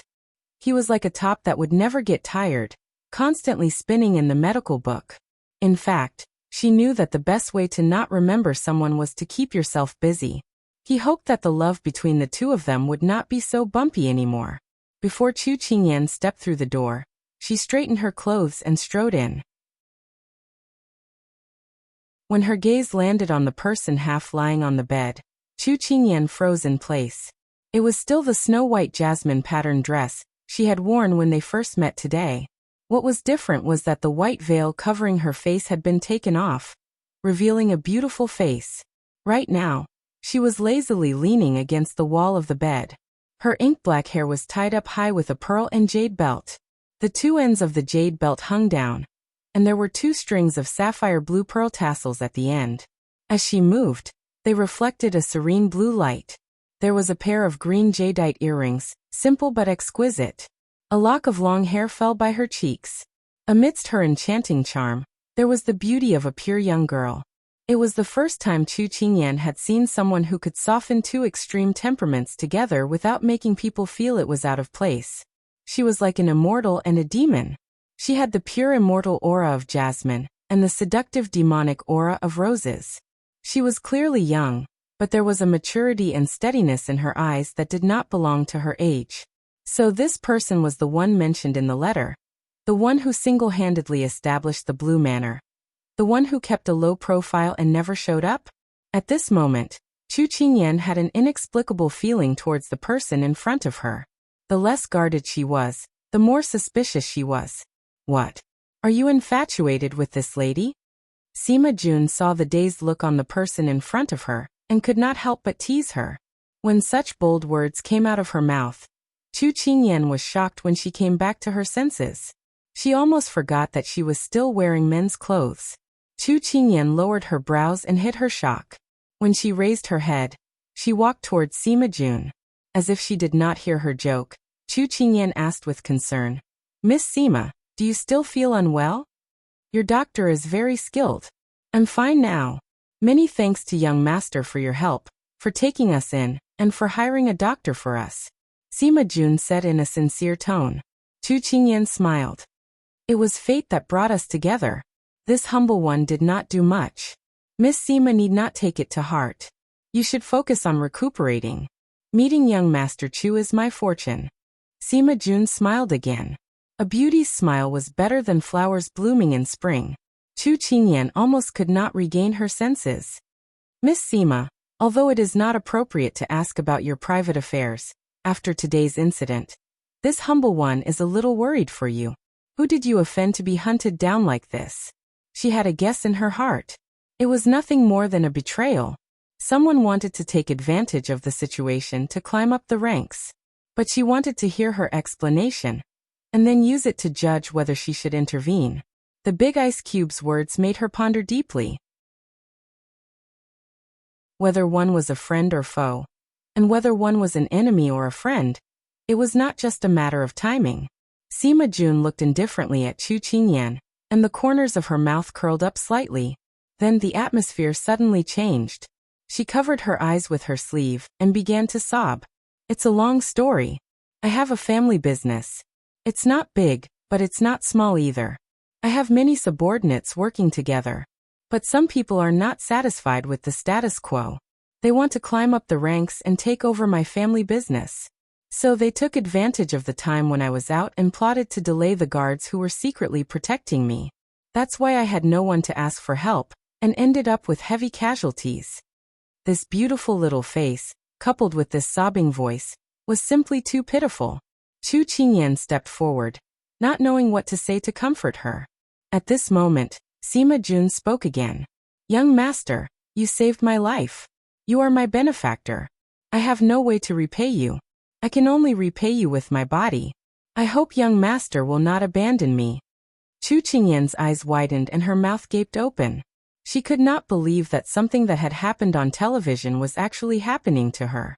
But as if not allowing her to react, Sima Jun had already reached out to hug her. Her voice was filled with grievance and loneliness. "I'm about to become homeless. Young master, can you bear to let a weak girl wander the streets without anyone to rely on?" Weak girl? These words didn't seem to fit. The atmosphere changed so quickly that Chu Qingyan forgot to push her away. And the person who hugged Chu Qingyan had a teasing smile in her eyes. "Although I'm not someone who cares about looks, but to be honest, your appearance suits my taste. Marrying you, I won't lose out." When the fierce cavalry outside heard the voice coming from inside, they really wanted to kneel down. "My God, little princess, you've attracted another peach blossom into the house. Take care of master."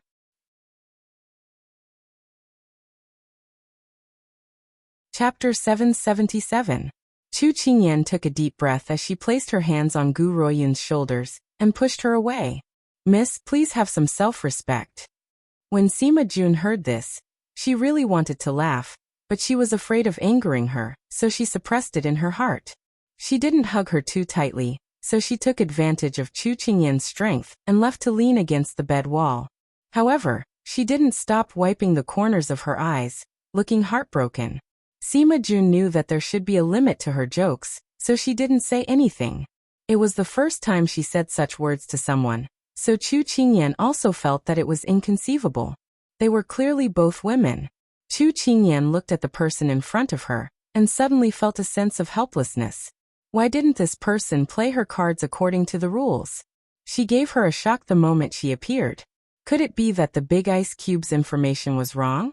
Impossible. This person must be too good at acting. But even though she knew that this person's words were half true and half false, she couldn't expose her. It was simply like seeing a ghost. At this time, Sima Jun's maid, Tanning, walked in. Because her injuries were relatively light, She didn't have any trouble moving around. Chu Qingyan took the opportunity to slip away. You master and servant must have something to talk about, so I won't disturb you. I'll come back later to see Mississippi. After speaking, she didn't wait for Sima Jun's reply and turned to walk towards the door. Sima Jun pulled up her sleeves and looked at Chu Qingyan's back view, laughing uncontrollably. Tanning originally had a worried expression, but when she saw her master's expression, she couldn't help but be surprised. Master, what are you laughing about? Sima Jun kept her smile and her eyes lit up. Tanning, we must have accidentally hugged onto someone powerful. Tan Ying's eyes widened. This subordinate doesn't understand. Soft sounds came from outside. Sima Jun raised her head and her gaze passed through the window and landed on the two figures conversing under the tree. She said with a faint smile, Tanning, this Chu Qingyan isn't an ordinary person. If we can cooperate with her, it won't be a problem to get rid of those traitors in Lan Manor. Tanning didn't understand. Master, how did you know? The martial arts of the guards in this house are not weaker than those of Shadow. There are no less than 30 hidden guards hiding in every corner of the courtyard. How can they be ordinary people with such powerful guards? Furthermore, they are well trained. It's not hard to tell that they are a team of elites. The decorations and layout of this place are enough to let ordinary people live a rich life for the rest of their lives. Furthermore, she thought for a moment before continuing, from Chu Yan's speech and behavior, it's enough to tell that she has a good upbringing. It can be seen that she's either rich or noble. I also feel that their strength is not what we see on the surface. Shadow was Sima Jun's #1 bodyguard team. Tanning had always been someone who only obeyed her master. As long as it was her master's words, she would believe them without a doubt. Her face lit up. If we can get them to help us, then we can ruthlessly strike a blow at those traitors. Sima Jun propped up his chin with one hand and said faintly, however, it's not easy to get someone to help us for no reason. Tanning suddenly recalled the scene she saw when she entered the door and couldn't help but complain. Master, could it be that you want to sacrifice your body? Sima Jun choked. She was successfully disgusted by her subordinate's shocking words. Although doing it was one thing, hearing it was another. However, she shook her head and said, Body? I don't think he wants it. Tanning was indignant when she heard that. What? Does Chuyan dare to despise Master? Master outshines the moon and flowers, captivates the birds and beasts. Being with him makes Master feel wronged. Sima Jun chuckled.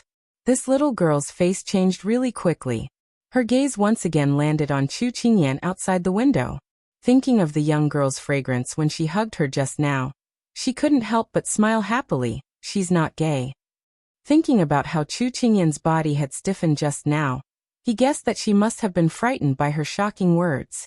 It seemed like she was still a pure and innocent young lady, and he felt like he had led her astray. Tanning didn't understand and was still thinking about the meaning of those words when she heard her master speak again. Let Shangguang recuperate well. We'll stay here for the next 2 days. There's no need to worry about his life. Yes, master. Also, try to contact our people and investigate Chu Yan's background. Only by knowing yourself and your enemy can we negotiate terms. Understood. Standing under a tree in the courtyard, Chu Qingyan was listening to Jean Xian's report. Jean Ling has sent a message saying that they will arrive at the pier tomorrow. She hopes that we can send people to unload the goods. Bring people to the pier tomorrow to welcome them. With that, Chu Qingyan looked worried. It's just that official Lin is a fair and impartial person. I don't know if he can make an exception this time. I hope that Xiaoli will succeed immediately. Young Master Hua, she has been doing business in Jiangnan for so many years. She has her own way of doing things. You don't have to worry. Chu Qingyan nodded. Thinking of Big Ice Block's words today, she couldn't help but find it funny. Xiaoli and official Lin were really an unimaginable pair. Right, from today onwards, we have to strengthen the guards in the residence. I'm afraid that those people will come looking for trouble. After she showed her talent in Jiangnan, more and more people started to recognize her. Those people only needed to ask around a little to find out that she was involved in today's fight.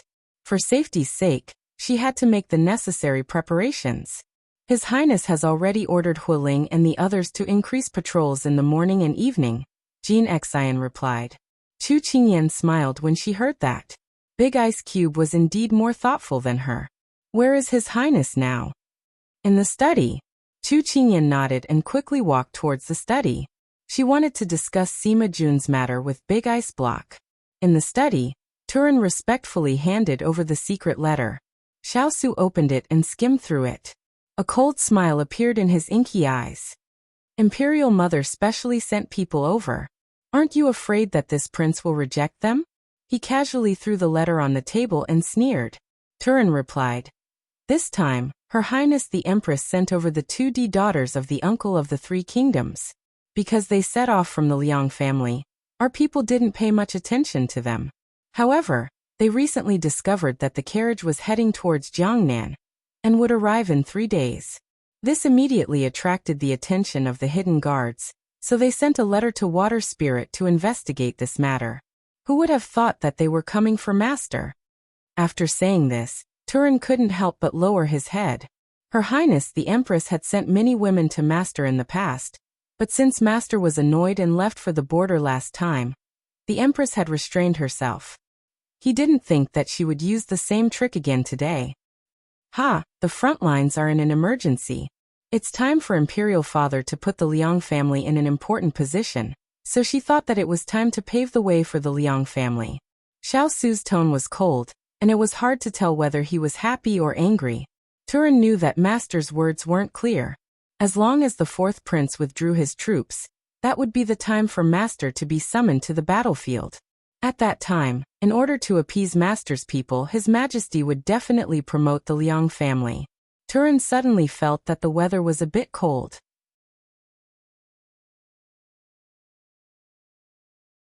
Chapter 778. Turin put away his thoughts and asked, then what about the people sent by the Liang family? His master and the young Wang Fei were in love. If an outsider came to disturb and the young Wang Fei was unhappy, his master would be affected. At that time, the subordinates would be the ones to suffer. So he felt that it was necessary to prevent this from happening. Xiao Su said without thinking, let them go back to where they came from. Turin felt that it was a bit tricky. Their guards seemed to have been sent by the Empress from the palace. Xiao Su frowned. It seemed that Muhu wouldn't give up until she got her way. Turin waited for a while, and didn't hear a reply from the person above. He couldn't help but call out. Don't worry about them first. Wait until we reach Jiangnan. Xiao Su hadn't finished speaking when his gaze landed on the door. Who's outside? Turin was startled and turned to look. He saw a red robe appear inside the door. It was the young Wang Fei. Turin suddenly remembered the topic he had discussed with his master just now. His expression was a bit unnatural. This subordinate won't disturb the two masters. This subordinate will leave first. Without looking at Turin, who quickly retreated, after the door was closed again, Chu Qingyan looked calmly at the people sitting at the table. What were you talking about just now? Didn't you hear it outside the door? Xiao Su raised a brow. Chu Qingyan's heart was filled with anger. Of course, she knew what he had just said. However, what she had heard and what he had said were two completely different things. Xiao Su didn't sense that something was wrong with her. His mind was thinking about the official salt sale this time. After waiting for a long time and not hearing him speak, Chu Qingyan was annoyed. She strode to his table and put her hands on the table, asking, Is the Empress planning to send you concubines? According to their status, they should be Tsefei or even higher. Muhu had always wanted to support the Liang family. If it wasn't for her hard destiny, she would have already arranged a marriage between him and the Liang family. Or even higher. These words made her feel uncomfortable. Didn't he mean that he wanted to replace her? Then what do you think? Her tone was stiff. What do you want to do? Xiao Su's mind was not on this matter, so when he heard her question, he frowned in confusion. Seeing the impatient look on his face, Chu Qingyan's heart sank. Are you going to take them all in and put them in the residence? I don't agree. But at this time, she remembered that she was in ancient times. In the ancient times, it was normal for a man to have 3 wives and 4 concubines. If the wife was jealous, she would be divorced by the husband's family. So here, The wife had to help take in concubines, manage the backyard, and take care of the children of concubines. Thinking of this, Chu Qingyan felt like she was in an ice cellar. The person in front of her was a hero of a generation. He had many military achievements and was praised by all countries. Other than the Sichuan emperor, his status was above one person and below 10,000 people. How could such an outstanding person only have one person in his heart? Even if he was willing, not to mention the court, even the Sichuan emperor's descendants would not agree. Everyone said that women in love were fools. They threw their hot blood into the relationship and didn't care about anything else. At this moment, it was as if the cruel truth was revealed in front of her after leaving the sweet life of two people. Those 4 words, she couldn't say it out loud. Xiao didn't know what she was feeling awkward about. Seeing her red eyes, he couldn't help reaching out to touch her. What's wrong? How should she tell him that she didn't like those strange women getting close to him? He could only have her by his side. A third person shouldn't interfere in their world. But how could she open her mouth to say these words? If he stopped the Liang family's young Mrs. Carriage, then she could act coquettishly with him. But he let Turin pass. Did that mean he accepted Empress Liang's arrangement? In the past, he said that he would only accompany her until they grew old. Could she believe it? Some people said that an oath was just a liar saying it to a fool. Was he a liar? The more she thought about it, the sadder she felt. She didn't want him to touch her, so she turned her face to the side and missed his hand. Xiao was stunned. At this time, Chu Qingyan didn't want to face him for a second, so she turned and left. Xiao didn't have time to stop her before she left with large strides. Looking at his empty hand, Xiao couldn't figure it out. But before she left, the little fellow's eyes had a trace of grief and anger, making his heart inexplicably clench. What was the little fellow throwing a tantrum about? Hualing walked in while rubbing his head. Master, the little princess consort doesn't seem too happy. Did someone bully her? As soon as he said this, Hualing felt the cold gaze in front of him. He wanted to bite off his own tongue. The little princess consort had left from here, so it must be related to Master. He really touched the pot that didn't boil. This subordinate didn't say anything. He tried to mend the pen after the sheep were lost. Without waiting for the person sitting at the table to respond, Hualing immediately treated himself as heir. He lowered his head and felt the cold air in the room. He wanted to cry but had no tears. Does she look very sad? Xiao was silent for a while. Hualing carefully looked up at Master in front of him, but he couldn't tell if he was happy or angry from his face. He could only bitterly consider his words. It seems like it. This subordinate isn't very clear. After saying this, Master in front of him was silent again. Hualing wanted to cry. He shouldn't have mentioned the little princess consort just now. After Chu Qingyan left the study, she aimlessly walked through the house like a ghost. The subordinates she met on the way wanted to go up and greet her, but when they saw how distracted she was, they all tactfully avoided her. A cool breeze blew over, cooling down the heat in her head. She looked at the surrounding scenery in a daze. It turned out that she had walked into her parents' courtyard. She felt that it wasn't appropriate for her father and mother to see her like this. She turned and was about to leave when she coincidentally heard her father talking to Xiao. Xiao, I've been so annoyed lately. Do you know how to climb up that tree and find the little bird? Father Chu was squatting under the white poplar tree in the yard as he rambled on. Xiao smelled her master's scent, and immediately stood up from the ground. She shook off the dirt on her fur, and happily ran in front of her. Only then did Father Chu notice his daughter standing in the yard. He also happily jumped in front of her. Kai, why are you here? Did you bring something good to eat? Father Chu looked her up and down as though he wanted to pull out some candy from her body. Chu Qingyan forced a smile as she said, I had nothing to do, so I walked around. Didn't my injury heal? I came to see you and Mother. Oh right, where's Mother? She went to the kitchen. She said she wanted to stew something good for you and the scallions. When it came to food, Father Chu couldn't help but drool.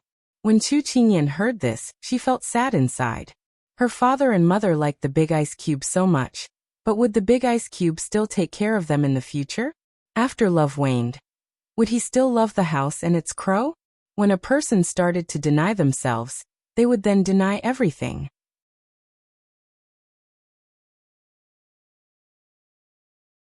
Chapter 779. No matter how muddle-headed Mr. Chu was, he could tell that his daughter was in low spirits. "Daughter, are you unhappy?" Mr. Chu circled around her. Xiaofan was also squatting on the ground, sticking out its tongue as it looked at her in confusion. Chu Qingyan's eyes welled up, and she almost burst into tears when she heard her closest relative's concerned question. But she didn't dare to show it. She averted her gaze and looked at an unknown point in front of her. She forced herself to sound normal. "I've run into some difficulties in my business, so I'm a little troubled. But don't worry, father. I'll be fine soon." Mr. Chu looked at her suspiciously, but he couldn't see anything wrong with her. Finally, he said, "Then don't keep it to yourself. If someone makes you unhappy, you can find a son-in-law to vent your anger for you. If that doesn't work, you still have father." Chu Qingyan nodded. Then father ran to play under a tree, shaking his head. Xiaofan was the only one left in front of her, staring at her unblinkingly. She smiled, but there was a hint of bitterness in her smile. Love made people's thoughts run wild, and they worried about their gains and losses. "Xiaofan, where's your husband?" Xiaofan's eyes were filled with sorrow at her question. Chu Qingyan knew that snow foxes were intelligent, so she squatted down and stroked its fur. She apologized in a low voice. "I'm sorry." Xiaofan tilted its head and rubbed against her palm, comforting her instead. Just then, the gerfalcon flew in from the other side of the yard and landed in front of her. It held its head high and puffed out its chest, looking very stylish. Then, there was a burst of playful laughter. Glutinous Rice Ball and the other two ran into the yard and surrounded the gerfalcon, continuing to clamor. This lively scene made Chu Qingyan forget her troubles for a moment. Thus, Chu Qingyan stayed for dinner. At the dining table, Mrs. Chu poured her a bowl of rice and asked lovingly, "Why did you come to join us today?" "No matter how good it looks with spring onions in it, you'll get tired of it," Mr. Chu said cheerfully. Mrs. Chu glared at him. This unintentional sentence made Chu Qingyan slightly stunned. People who had been together for a long time would also hate each other. There was a 7-year itch in marriage. She and Big Ice Cube had only been together for 5 years, and they had already reached this point. Her heart ached. Chu Machen's mother turned around and saw that Chu Machen was lost in thought. "What are you thinking about?" she asked. Chu Qingyan came back to her senses and smiled. "I'm wondering what soup this is. It smells so good." "This is stewed pork ribs with mushrooms. I've added some herbs to it.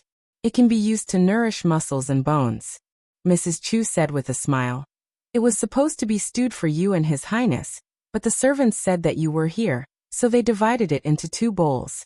Eat it while it's still hot." Chu Qingyan looked at the delicious soup in front of her. Her heart felt a little uncomfortable.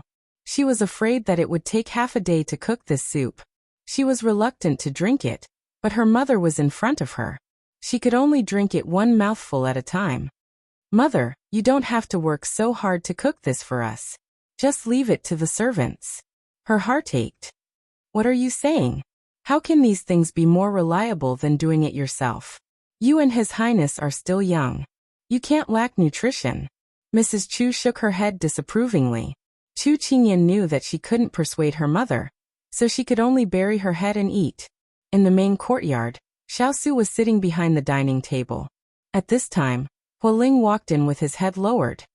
"Master, the young princess consort is eating dinner in Master Chu's courtyard. She said that you don't need to wait for her." After saying this, Hualing lowered his head even more. This time, the young princess consort and master would be at odds again. Xiao Su made a sound in response. He picked up the chopsticks and casually ate a few mouthfuls. After a while he put it down again. "Take it away. Master this." Hualing looked at the almost untouched food and was a bit surprised. But when he met his master's deep eyes, he immediately shut up and ordered people to take the food away. Xiao Su sat in the study until the moon was high in the sky. When he received the news that she hadn't returned, he sat quietly for a moment. Then he raised his hand and the entire study returned to darkness. After washing up, Chu Qingyan sat in front of the dressing table and let Xining take off her hair ornaments. Master, I just heard the servants in the main courtyard say that His Highness almost didn't touch his chopsticks at dinner. Although her master didn't say it as her personal maid, Xining could still sense that something was wrong between the two, so Xining pretended to mention it unintentionally. Chu Qingyan pursed her lips and said angrily, "Whether he eats or not, I don't care." Xining stuck out her tongue and didn't dare to say anything else. At this time, Mother Chu came in and said with a smile, "I just coaxed your father to sleep." Chu Qingyan stood up and thought of her father's reluctant look when she said she wanted to stay. She said a bit embarrassedly, "Your daughter has disturbed father and mother." "What nonsense are you saying?" Mother Chu patted her hand and turned to let Xining leave. Then she took her to lie down on the couch. In the room, the candlelight was flickering and the dim yellow light made people feel at ease. "Kai, do you have something on your mind?" Mother Chu looked at her from the side with a gentle gaze. Chu Qingyan shook her head lightly. "No, why would Mother ask this? You gave Mother the feeling today, as if you were wronged outside and came back to seek protection." Chu Qingyan rubbed her head with a bitter expression. Was she that obvious? Kai, if you have something on your mind and want to tell Mother, then tell Mother. It's okay if you don't want to talk about it. My daughter has grown up and should have her own little secrets. Mother Chu was very understanding. Chu Qingyan's eyes watered and she nodded. After a moment, she bit her lip and asked, "Mother, when father married you, did he think about taking in concubines?" "He wouldn't dare." Mother Chu's tone was slightly serious. Hearing this, Chu Qingyan was happy. Mother Chu knew that she had lost her composure in front of her daughter, and smiled embarrassedly. "Before your father married me, he swore that he would only treat me well in this lifetime. How could he go back on his words?" Chu Qingyan was stunned. She thought that the concept of the ancient people was to have 3 wives and 4 concubines, but she didn't expect her parents to be so consistent. She said with some envy, "Mother, it's so good to have met father." Mother Chu rarely mentioned these things in front of her daughter, so she couldn't help but blush. "His Highness treats you very well too. The most important thing is that the two of you live well." Her mother's words made her heart turn cold. She couldn't help but reach out and hug her mother with the attachment and confusion of a child. "Mother, I'm a little scared." "What are you scared of?" "I'm scared that one day, happiness is just the moon in the water and the flower in the mirror. When I wake up from my dream, it'll become an illusion." "Silly child, don't be scared. Happiness is in your hands. As long as you work hard, you'll definitely grasp it tightly." Mother Chu didn't know where her worries came from. She could only pat her back and comfort her in a low voice. Happiness was like sand between the fingers. The more you clenched it, the easier it was to slip away. Chu Qingyan wanted to say something, but she couldn't resist the warmth and sleepiness at this moment, and fell into a deep sleep.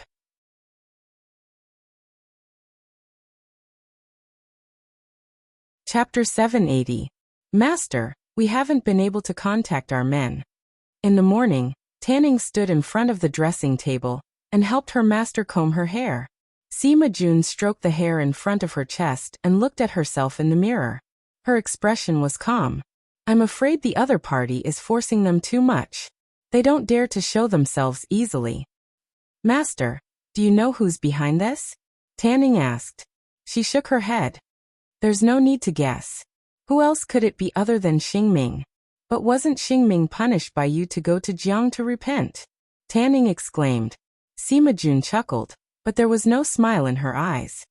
"Xingming has been eyeing the position of the head of Lan Manor for a long time. Although I broke his left and right arms 3 years ago and he restrained himself, I didn't expect that it was just a trap set up by him to make me relax. After going to Jiang, he can develop his power without restraint. Needless to say, there's someone in Lan Manor helping him from behind. That's why he could expand his power so quickly in just 3 years." Sima Jun frowned. "I can't use Lanning now. We've lost contact with Yuing. If we can contact Reding, perhaps we won't be in such a passive situation." Tanning cursed Xingming for being a despicable person in her heart. She asked worriedly, "But Reding probably still doesn't know that we met with trouble in Jiangnan. What should we do?" Sima Jun was silent. Tan Ying's eyes brightened. Master, it's fine if we can't contact Yu Ying and Red Ying. We can try contacting Lord Ji. He still has Bai Ying. No. Sima Jun's expression was no longer calm. Her gaze was cold and her tone was stern. No matter who I ask for help, I won't ask Ji Linyang. But Lord Ji. Before Tan Ying could finish speaking, Sima Jun interrupted her. Tan Ying was stunned. Master. Sima Jun felt that her reaction was a little too extreme. Her anger rose. She looked at Tan Ying's pale face and knew that her tone was a little harsh. She sighed. Tan Ying, I don't want to hear his name in the next few days. Tan Ying nodded weakly. In the past, her mistress and Lord Ji had galloped together on horseback, sharing prosperity. But now they were like strangers. As her mistress's trusted aide, she still didn't understand how the two of them ended up like this. Tan Ying, if you have the energy, try and see if you can find a breakthrough in this house. Without me, who knows how much of Blue Manor will fall. There will be a lot of bloodshed when power changes. This is something I don't want to see. So we can't just sit here and wait for death. It was clearly early in the morning, but Sima Jun felt a little tired. Looking for a breakthrough? Why don't you ask me directly? Just as Tan Ying was about to agree, a bright voice that was like the first light of dawn pierced through the clouds and reached the chaotic world, causing everyone's eyes to light up. Although Tan Ying was a little flustered, she quickly looked at the person leaning against the door cautiously. She looked as if she could go into battle at any moment. When the voice fell, a trace of bewilderment flashed through Sima Jun's eyes. It wasn't because she was caught plotting in someone's house, but because she didn't notice the other party's appearance at all. She didn't know how much she had heard, but hearing her words, it seemed like she had heard most of it. Young Master Chu came really early. Have you eaten breakfast yet? Sima Jun stood up and asked gently. Chu Qingyan looked up at her. Seeing her nonchalant expression, he secretly admired her acting skills. In the blink of an eye, she was able to change the conversation from a mutual deception to a discussion about breakfast. Chu Qingyan couldn't help but sigh. I haven't eaten breakfast yet. After freshening up, I thought of Miss Sima and wondered if the servants were serving you well, so I came to take a look. We've suddenly come to disturb you and caused you a lot of trouble. We even have to make you worry about us. I'm really sorry. Sima Jun was also a very polite person. She flawlessly put on a show of harmony between the host and guest. Chu Qingyan smiled. You're too polite. I'm just lending a helping hand when I see injustice. Sima Jun also smiled. Then why don't you stay for breakfast with me and talk about the breakthrough? This was Sima Jun. She would drag you around when you were concentrating, and then kill you when you were relaxed. Chu Qingyan was startled at first, but then she smiled so widely that her eyes couldn't be seen. Then I'll accept your invitation. She woke up this morning because she didn't want to face the big block of ice, so she hid in the courtyard and finally came to the side courtyard. She wanted to see the woman who tried to seduce her with a honey trap yesterday, but she didn't expect to hear a good show outside the door. Although she didn't know much about the sex in the Jianghu, she had heard of this lawn manor that wandered between the imperial court and the Jianghu. After all, she had found those life-saving herbs through the lawn manor. She didn't know much about it, but at least she knew that there were several large organizations under the lawn manor. Among them were Shadow, Red Shadow, Purple Shadow, and White Shadow. What she said just now was enough to prove that the person in front of her was someone from the lawn manor. Although she didn't know her specific identity, she was at least an important decision-maker. Then it seemed that the information was true. After the two of them sat down, breakfast was served. Fragrant and soft porridge, tofu with vegetables, youtiao and soy milk, as well as green peppers with meat and other side dishes. Sima Jun had only glanced at the table, but her gaze was fixed on it. Your breakfast is a little familiar. Chu Qingyan didn't suspect anything. We usually eat this. Is it not to Miss Sima's taste? You can get the kitchen to prepare something else. It's fine, I didn't think it through. Sima Jun shook her head. No, it's the taste I like. Tan Ying smiled and said. Our master also likes these in the residence. Us subordinates were also assimilated by our master. The two followed the rule of not talking while eating. and the atmosphere was quite harmonious as they finished their meal. After the meal was taken away, Chu Qingyan sipped her tea, quietly waiting for the other party to speak. Sima Jun was a little curious about Chu Qingyan. At such a young age, she was actually so calm. She didn't know if it was innate, or if there was an expert guiding her from behind. However, there was no time for her to waste. "Young master, I have something I need your help with. I wonder if it's possible?" "It's fine, Miss Sima. But before that, can you reveal Miss Sima's true identity?" Chu Qingyan smiled lightly. "Of course, but courtesy demands reciprocity. Shouldn't young Master Chu also reveal his identity?" "Oh no, I should call you Miss Sima Chu. Am I wrong?" Her words made Chu Qingyan turn to look at her. Coincidentally, Sima Jun also turned to look at her, and the two of them met in mid-air. She was clear, calm, probing, and confident. Chu Qingyan suddenly smiled. Of course. She felt that she seemed to have met a well-matched opponent. Perhaps they could even become friends in the future.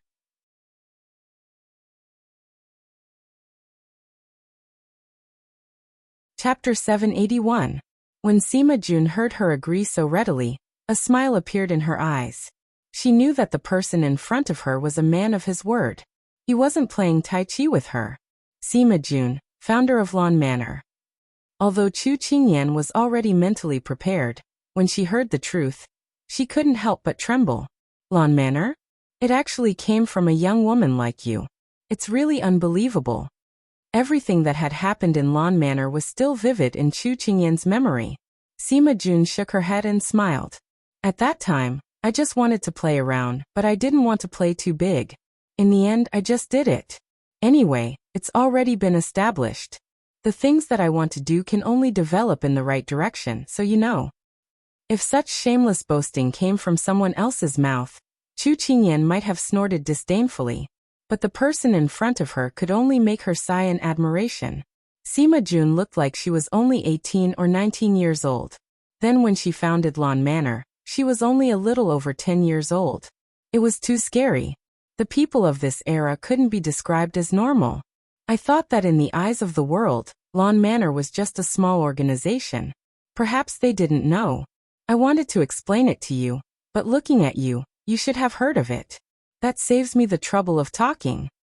Sima Jun supported her face with one hand and said with a smile.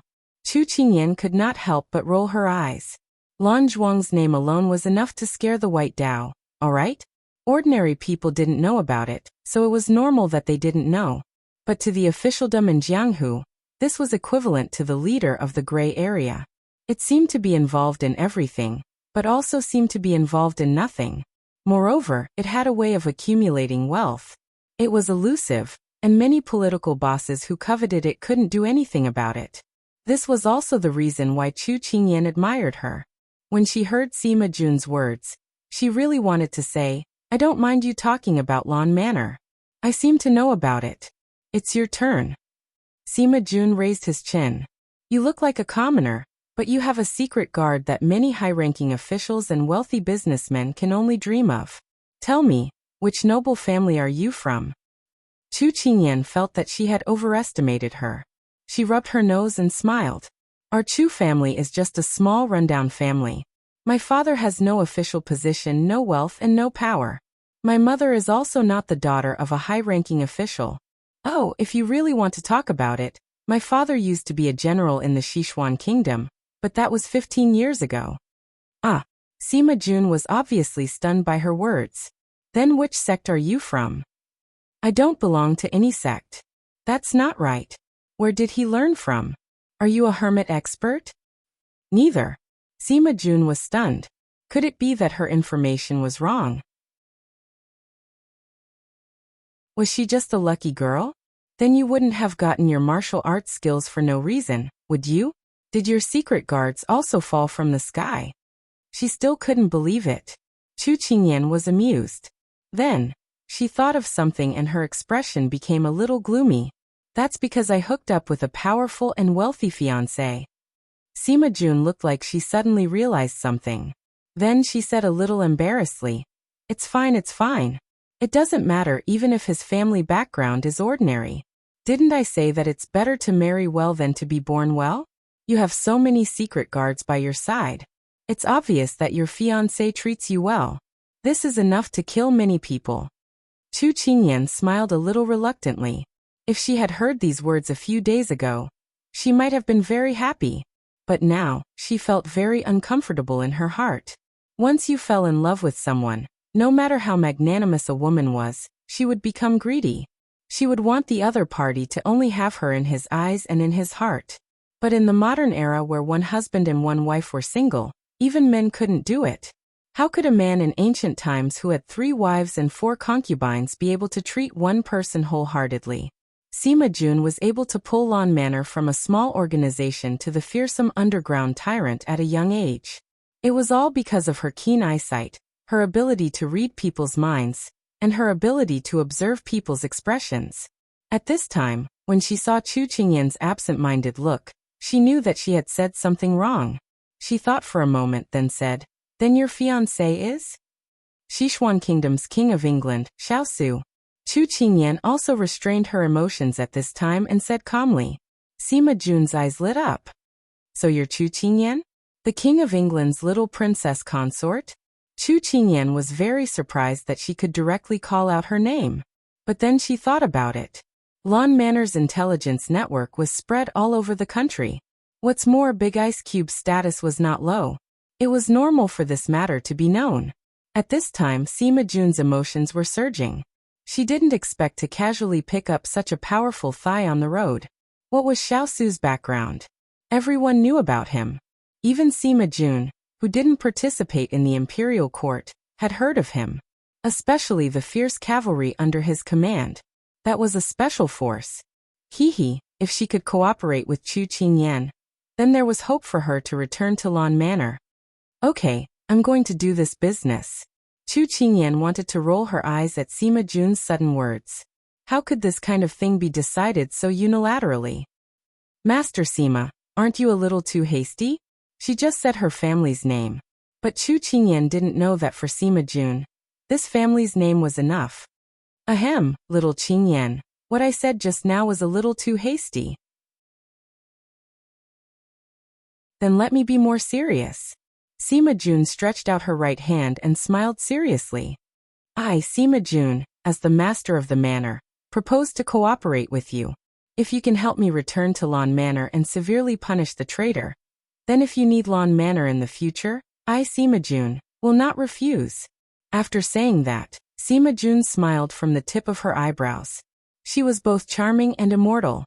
"Then do you dare to accept?" These words inexplicably ignited Chu Qingyan's fire. She liked this kind of equal cooperation, and not the ancient people who looked down on women. No matter what a woman did, there would always be gossip behind her back. This was also why she chose Hua Xiuli as her partner.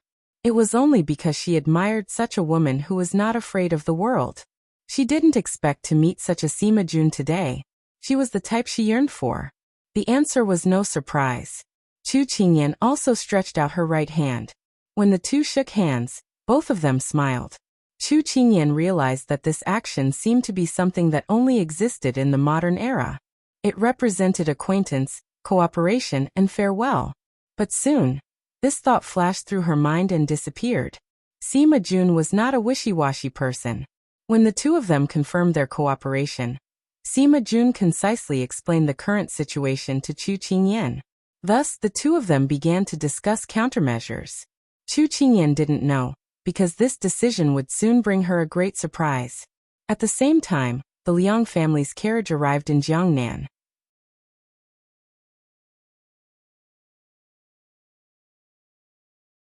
Chapter 782. Where is Ian right now? At this time, he was still eating breakfast alone. Xiaosu looked at the empty spot beside him, and felt that the delicious food he normally ate had no appetite at all. Turin had gone out to handle some matters, and Hualing was waiting on the side. He immediately replied when he heard, "Little Princess Consort went to Miss Sima's courtyard." Ever since they had Little Princess Consort, Shaolai cavalry had another skill other than guarding the house. It was to keep track of Little Princess Consort's movements at all times. This was not a requirement of Master, but Master would ask about it every day. So Xiao Lai cavalry silently added this to their daily routine. Xiao Su's appetite became even worse after hearing this. It wasn't that he didn't know that Sima Jun had put on a show of marrying him in the room yesterday. Last night, he wanted to punish the little fellow a bit, but before he could speak, the little fellow had mysteriously run away. Now he didn't want to see him. He was a bit angry. Shouldn't he be the one angry? Hualing knew that Master was not in a good mood today, but seeing him put down the bowl after a few bites, he couldn't help worrying. Master, you've eaten too little for the past 2 meals. I'm full from anger. Hualing wanted to say something, but was choked back by these words.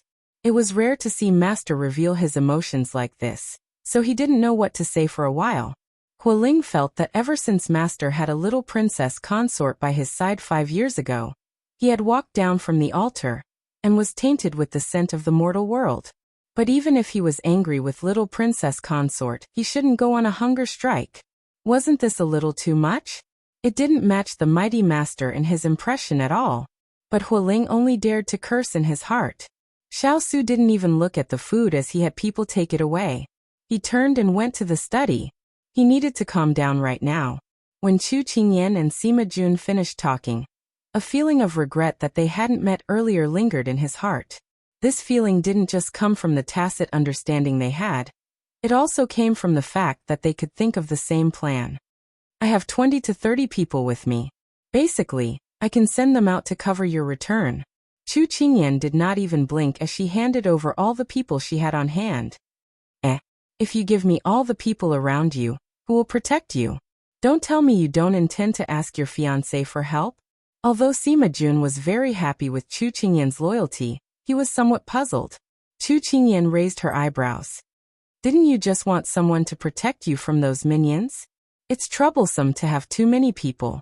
It's best to travel on light horses, so I have enough people. Besides, we women can't lose our status. We can't always rely on men for everything, right? Sima Jun nodded approvingly. I like the sound of that. Chu Qingyan's eyes curved into crescents. Then when are you leaving? Let's tentatively set it for 3 days later. However, I hope that you can lend me a few people in the next few days. I want to contact my people first. No problem. After resolving the major matter in his heart, Sima Jun's temperament had become much more relaxed.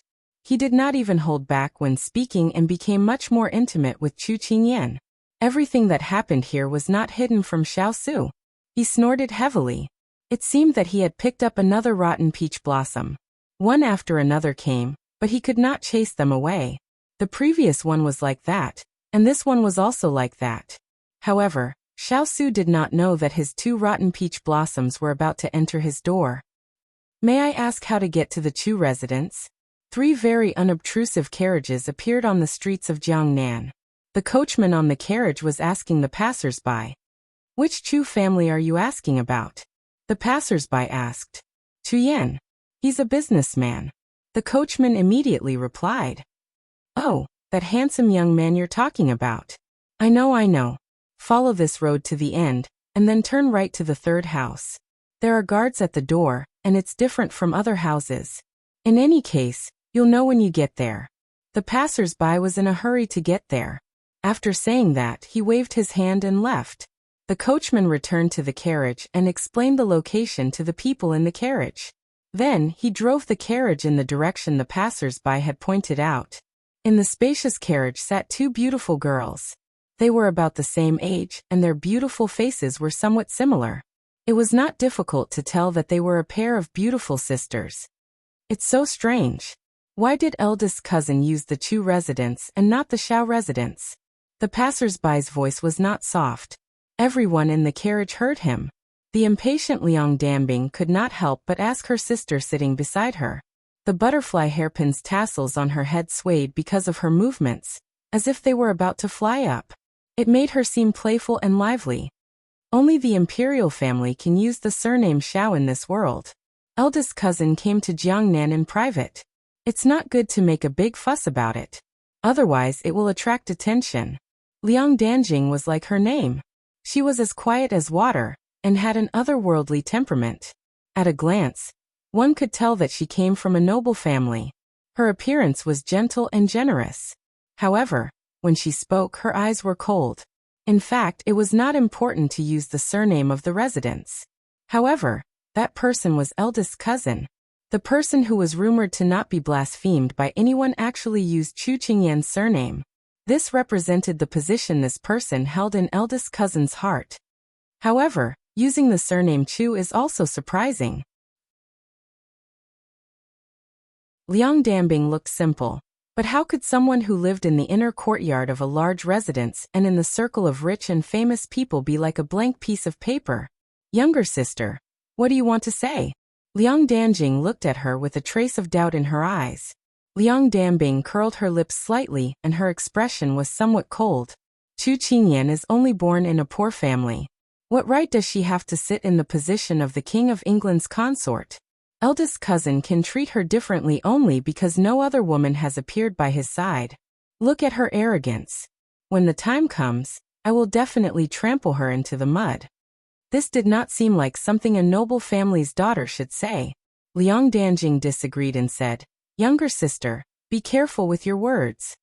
She knew that her younger sister had been influenced by the nannies sent by Auntie these days. They were afraid of eldest cousin, who they had only met a few times. When they heard about Auntie and father's decision, they resisted at first. However, the nannies said that if they could capture eldest cousin's heart or occupy a position by his side, then in the future, whether it was themselves or the Liang family, it would bring unparalleled glory. The Liang family was the nation's mother's maiden family, and belonged to the faction of the first prince. If the emperor died 100 years later, then the throne. In the end, the two young ladies took the initiative to accept. Who didn't want to be the most noble woman in the world? Older sister, there are no outsiders here. You don't have to worry about being overheard. Moreover, Auntie is very attentive to us. Not only did she send several nannies, she also sent guards from the palace to escort us. Do you really think that these people are only there to protect us? Liang Dambing gave her a displeased look and blinked innocently as she asked. After Liang Danjing heard this, she smiled with understanding. How could she not know that these people were sent by Auntie to deal with Chu Qingyan? After not seeing each other for 5 years, she did not know how Chu Qingyan had changed. She was somewhat looking forward to it.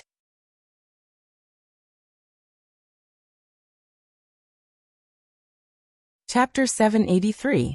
When the Liang family's beautiful sisters arrived, Xiao was reviewing documents in the study. Unfortunately, because of his irritation, he couldn't read a single word. "Master, the Liang family's people are here." Hualing ran in a flurry. Xiao didn't even raise his head. "Isn't it just a few people? Why are you in such a rush?" Hualing rubbed his head.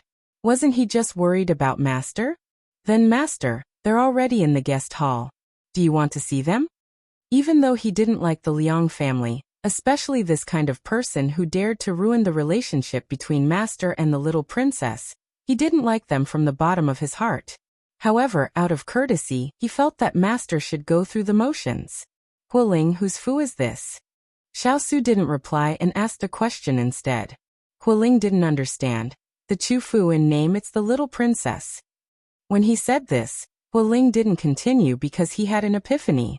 "So you have to ask the owner of this fu and not this Wang." Xiao glanced at him indifferently. Hualing shivered and immediately bowed. "This subordinate will go find the little princess right now. The child is worth teaching." It was rare for Xiao to praise him. Hualing giggled as he turned to go find the person. Chu Qingyan had just come out of the side yard when she met Hualing, who was looking for her. "Little princess, the Liang family's people are here." Liang family? These two words dragged Chu Qingyan from her good mood into the cold winter snow. She didn't forget that the Liang family's people were sent by Empress Liang to cultivate their relationship with the big ice cube. Even though her heart was in turmoil, she still had to maintain a good demeanor in front of her subordinates. "Oh, they're here." Chu Qingyan wanted to leave after answering. Hualing stopped her. "Little princess, aren't you going to take a look?" "Why should I go? If I disturb His Highness and the beauty's intimate moment, wouldn't I be a sinner?" Chu Qingyan said indifferently. Hualing knew she was jealous and secretly laughed in his heart. He did not show it on his face as he said, But master said you are the master of this manor, so you should be the one receiving the guests. Chu Qingyan was already unhappy. When she heard this, she felt even more uncomfortable. This house is mine on the surface, but he's the one who paid for it. Tell him to entertain the guests himself. I'm not free. Hualing blinked and immediately turned around to convey these words to his master without missing a single word. Xiao Su tapped his fingers on the table as he listened. Then he said something and asked Hualing to pass on the message. Chu Qingyan had yet to enter her courtyard when Hualing ran over while huffing and puffing. Little Princess Consort, Master said that you are the mistress of this house. If there are guests, you have the right and responsibility to greet them, Hualing said without missing a single word. Chu Qingyan's heart turned cold. Was Big Ice Cube determined for her to come out? The main wife entertaining the concubine? That was the first thing she thought of. Little Princess Consort, are you all right? Hualing originally wanted to watch the play because it had always been his master being jealous without the little princess noticing. Now that he finally saw the little princess being jealous, when he saw her pale face, he immediately calmed himself down and asked this worriedly. Chu Qingyan took a deep breath. Since she would have to face them sooner or later, she might as well directly meet these people. She sorted out her mood and said without any emotion, "Let's go. We can't be rude." Hualing nodded in a daze. When Hualing was passing the message back and forth, the Liang family sisters had already drunk no less than 3 cups of tea. What happened? The person who passed on the message won't be coming back. Liang Danbing heavily put down the teacup with an unhappy expression.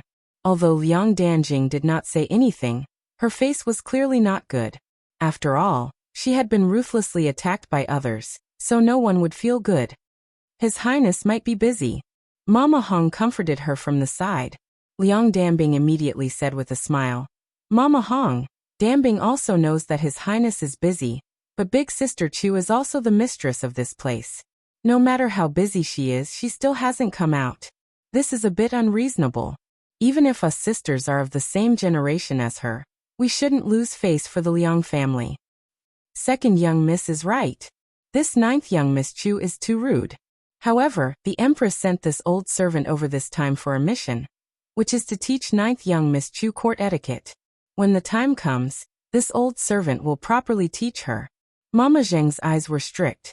When she spoke of Chu Qingyan, her voice was filled with disdain and disdain. The other 2 mama nodded in agreement.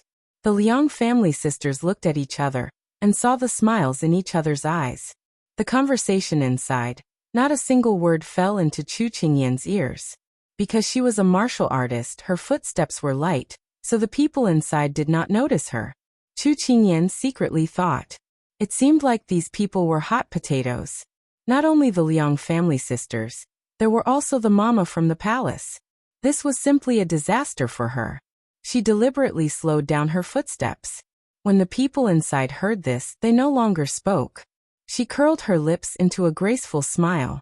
Then, she stepped through the door, and was met with dozens of unfriendly gazes. Chu Qingyan did not care as she looked at the 2 young girls sitting there. With just one look, Chu Qingyan could not help being shocked. As expected, they were rare beauties. I am Chu Qingyan. When I was listening to the servant's report, I was in a hurry and did not have time to change my clothes. I ask for everyone's forgiveness. Her lips still had a decent smile. When she saw the other side's shock at her appearance, she guessed that it was because she had not changed out of her male clothing. She had planned on changing out of it, but it was a pity that Hualing's message had delayed her a lot of time, so she had to rush over first. As soon as her words fell, she received quite a few disdainful gazes. Chu Qingyan did not care. Actually, when Chu Qingyan walked in, everyone's eyes lit up. This was because the person in front of them was just too handsome. It was rare to see such a handsome youth in the capital, but after she explained her identity, they were all shocked. This was because no one would have thought that the little bean sprout-like person from the past would turn into a butterfly in just 5 years. After hearing this, a person wearing a large white lotus flower pink dress revealed a beautiful neck. The dress flowed down as she stood up and the light flowed like a lotus in the water. She took 2 steps forward and slightly bowed to Chu Qingyan as she said, "So it's big sister Chu. This one is called Liang Danjing and this is my little sister, Liang Danbing." After she finished speaking, another woman dressed in a light yellow flowery dress slowly walked over. The butterfly hairpin on her head swayed back and forth, making her look extremely cute and playful. She followed Liang Danjing and bowed. "Danbing greets elder sister Chu." The two of them were very polite. Even if Chu Qingyan knew what their goal was, she could only greet them with a smile. "So it's my 2 cousins. No need to be polite, please sit. Chu Qingyan raised her hand to support them. The 2 of them stood up and the smiles on their faces dazzled Chu Qingyan's eyes. They were truly a pair of beautiful sisters.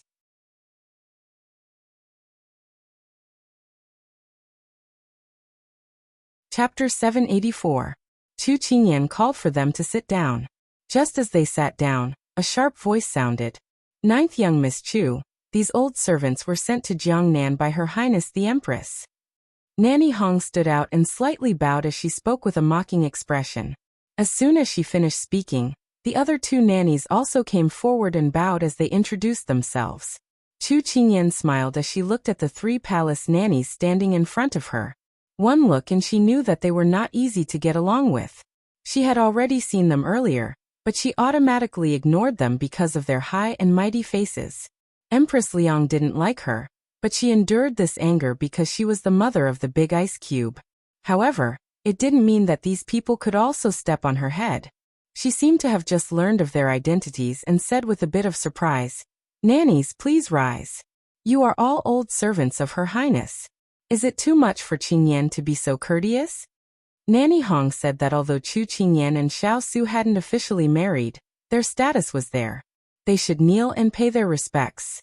Unfortunately, they relied on their status in the palace and only bowed. They originally wanted to give Chu Qingyan a show of strength, but they didn't expect her to say this. Their expressions didn't look too good. After saying this, Chu Qingyan turned her attention to the 2 cousins and automatically ignored the nannies. "Third cousin, fourth cousin, you must be tired from the journey. How about I arrange a room for you to rest first? When night comes, we can have dinner together as a welcome dinner." Chu Qingyan said very warmly. Liang Danjing smiled gently. "Then we'll have to trouble big sister Chu." "You're welcome. Big sister Chu, why don't I see eldest cousin? Does he not know that we're here?" Liang Danbing asked curiously from the side. "Little sister." Liang Danjing glanced at her. Liang Danbing pouted and said mischievously, "I just haven't seen eldest cousin in a long time and miss him. Moreover, didn't Aunt ask us to visit eldest cousin on her behalf? Tell me, am I right, big sister Chu?" As Liang Danbing spoke, she turned to Chu Qingyan. Chu Qingyan raised her head, and was met with Liang Danbing's mocking expression. On the other hand, Liang Danjing raised her hand and tugged at her younger sister's hand, seemingly disapproving. However, Chu Qingyan could see the indifference in her eyes from the corner of her eyes. Although they were beautiful sisters, they were also sisters with thorns. Chu Qingyan left aside the few mamas felt very uncomfortable.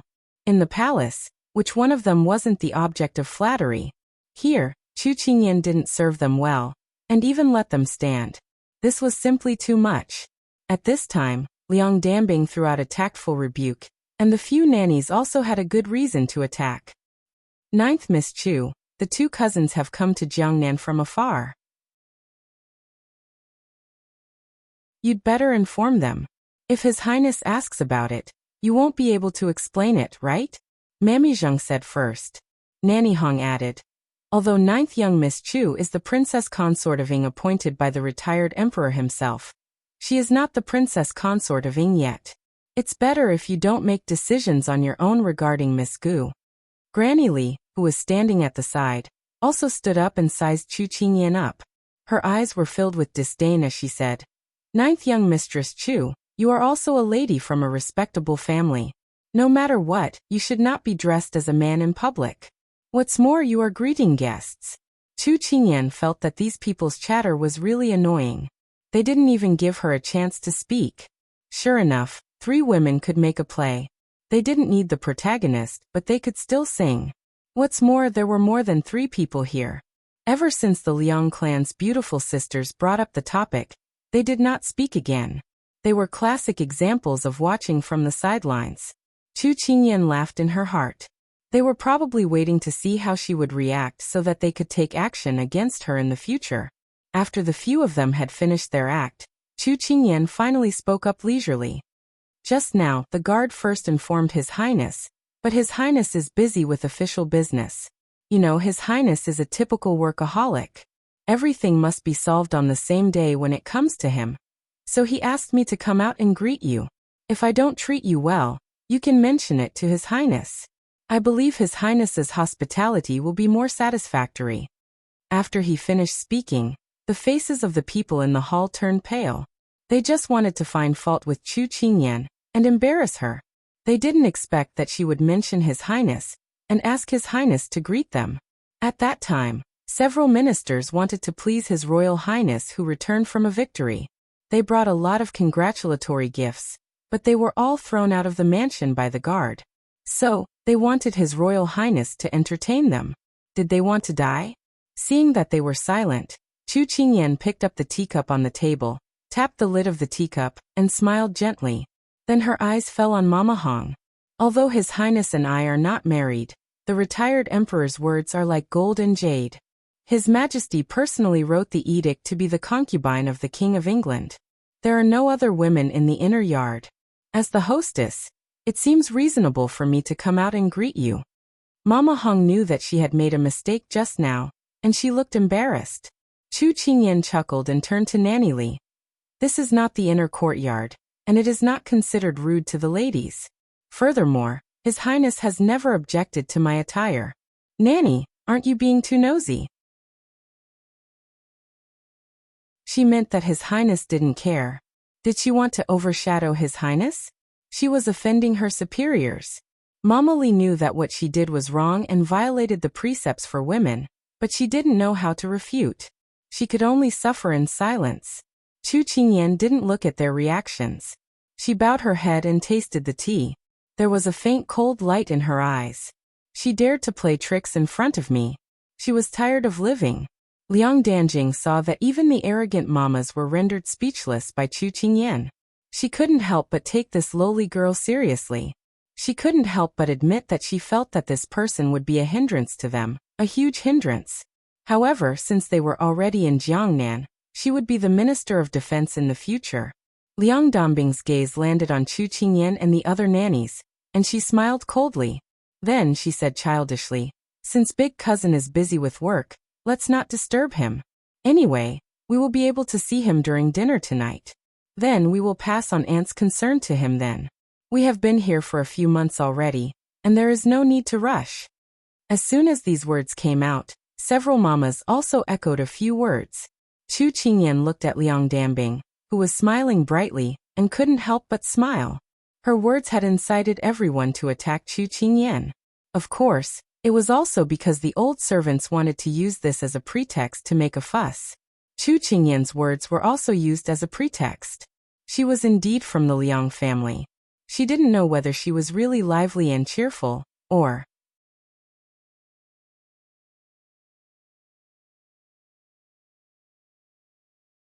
Chapter 785. After walking for such a long time, even if the carriages and horses were of the best quality, they were still delicate girls. After a few words, they showed signs of fatigue. Chu Qingyan arranged for the servants to take them down to rest. After they left the hall, Chu Qingyan relaxed the tension in her heart and body. Her expression was a little lazy as she leaned against the back of the chair. Although she didn't like the fact that Empress Liang sent people over, this was the ancient times. Chu Qingyan could understand the feelings of parents wanting their children to have children. She wouldn't blame them, but what made her heart cold was the Big Ice Cube's attitude. She originally thought that he would casually reject them like he usually did when his subordinates sent people over. But this time, his ambiguous approach made her heart uneasy. She felt that dealing with these people was more tiring than fighting with others. Because she represented the Big Ice Cube, she didn't receive these people on the surface, but the power behind them. Whether it was Empress Liang or the Liang family, she could ignore them, but she couldn't not consider the Big Ice Cube. After so long, she felt a little tired. Xining, who was standing on the side, saw everything. When she looked at her master, her expression was distressed. "Master, are you not feeling well?" "No, I probably didn't sleep well last night." Chu Qingyan pinched the space between her eyebrows and smiled indifferently. Xining pursed her lips and asked cautiously, "When you saw the two misses, did your heart?" Her unfinished words made Chu Qingyan smile lightly. "Xining, do you feel that your master is very pitiful?" Xining quickly waved her hand to deny it. "Master, what are you thinking? How could this servant think that?" Chu Qingyan raised her hand and knocked her forehead. "I'm just teasing you. You really can't take a scare. Look at how timid you are." Xining sighed and then looked at her with complaint. "Master, you're always bullying me." But seeing her master smile, Xining was relieved. How could she not know what Xining was thinking? Chu Qingyan's smile couldn't help but fade a little. It turned out that she had become someone who even worried about the people around her. How uncute. She gently tugged at the corner of her mouth and concealed her expression. Then she stood up as if the self-deprecating smile just now did not exist. "Mistress, where are you going?" Xining followed her. Chu Qingyan raised her eyebrows and said, "Go to the kitchen and tell them about the dinner. Don't we have guests at home? Just let this servant run errands for you." Xining volunteered. Chu Qingyan shook her head and smiled. "You don't understand. There are some things that I have to do personally." Xining puffed up her cheeks and was a little confused. When she left, she realized that her master did not want others to talk about her. Thinking about it, this kind of master would be very tired.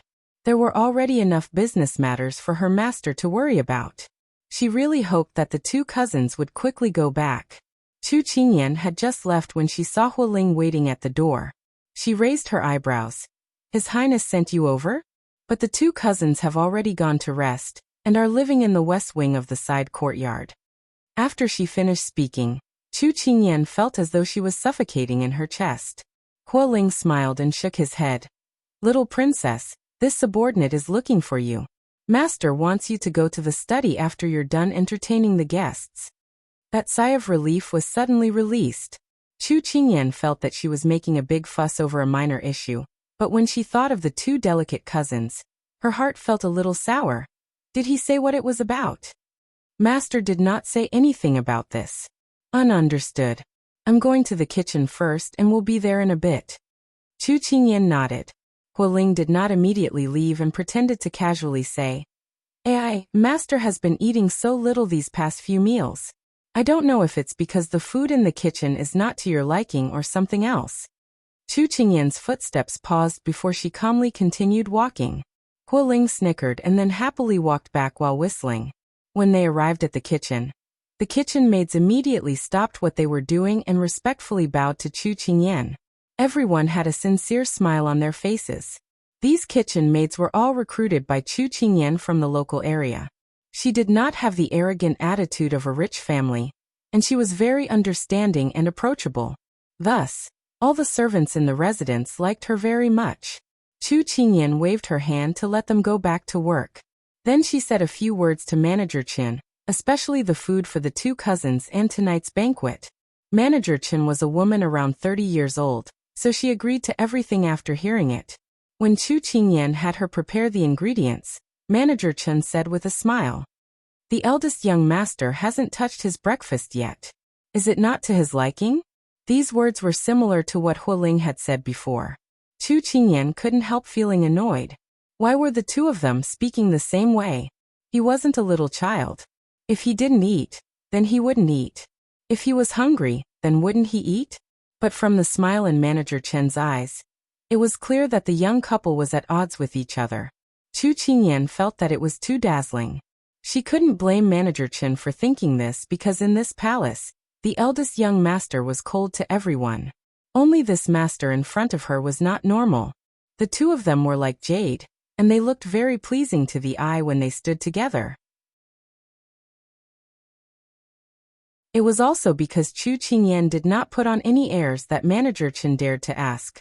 Chu Qingyan knew that they were concerned, so she said with a smile, "Don't worry, it might be that he's been too busy recently, so he hasn't had time to eat." Just do your own things and don't worry about anything else. Manager Chen nodded and left. Chu Qingyan let out a sigh of relief.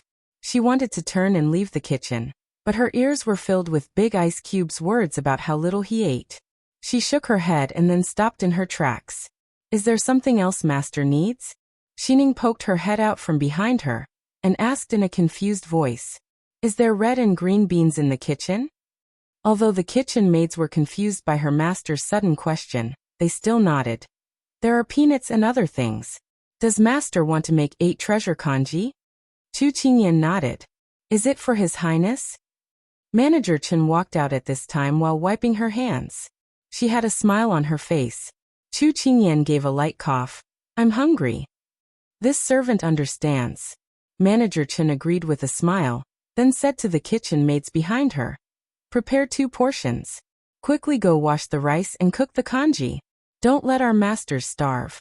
Manager Chen purposely emphasized her tone for the sake of 2 people. The kitchen maids understood tacitly and smiled as they busied themselves. Chu Qingyan's face heated up. Really, these people? She stomped her feet and walked out of the kitchen. Xining followed behind, covering her mouth as she snickered, then strode forward to catch up. Master, don't walk so fast, this servant can't keep up. No matter when and what happened, once the other party was involved, she would immediately abandon all conflicts, dissatisfaction, and grievances and put her heart and soul in front of him. This was deep love.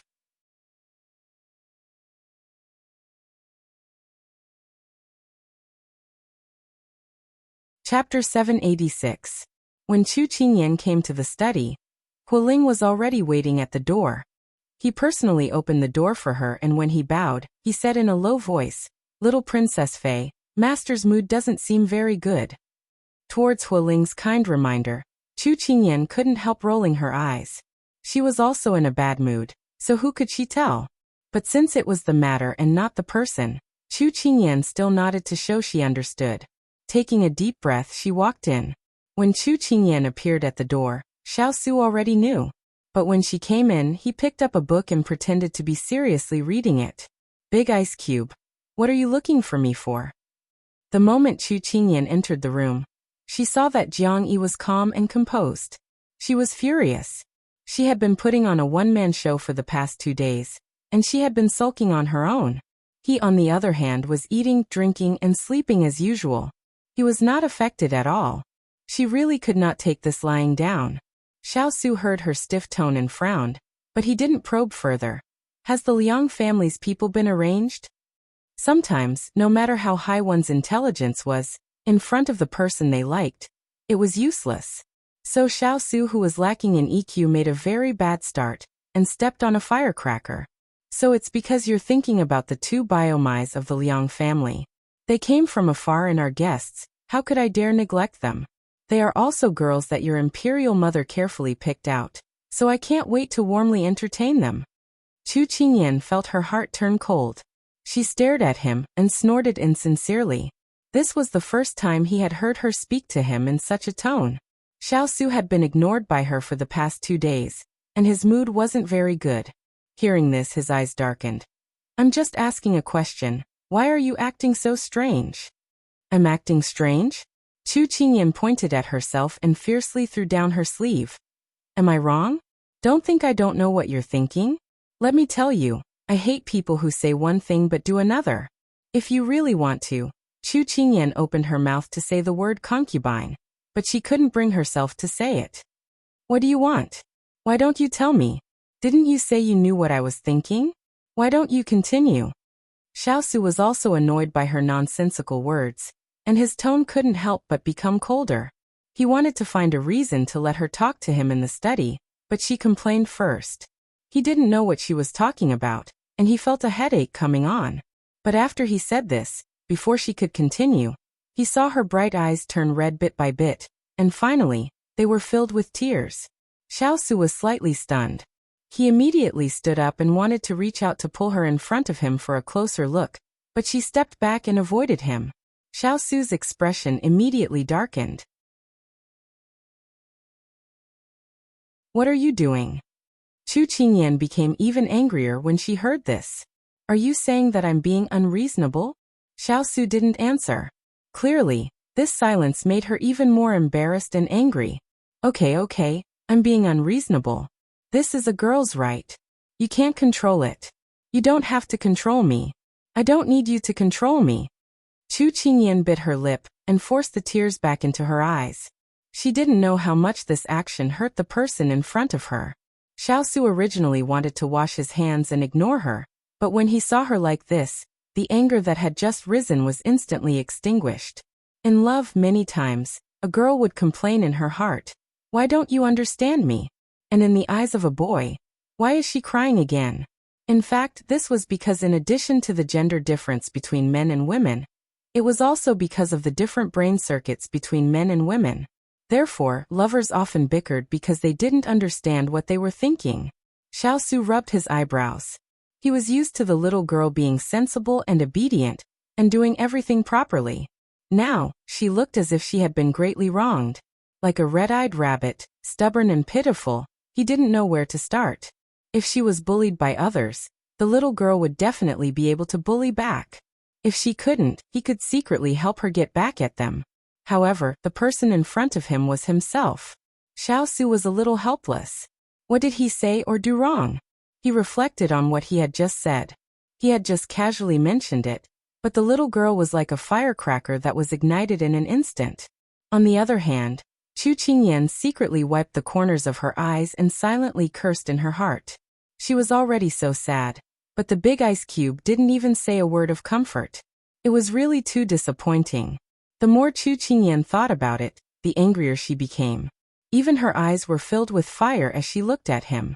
Just as the two of them were thinking, there was a knock on the door.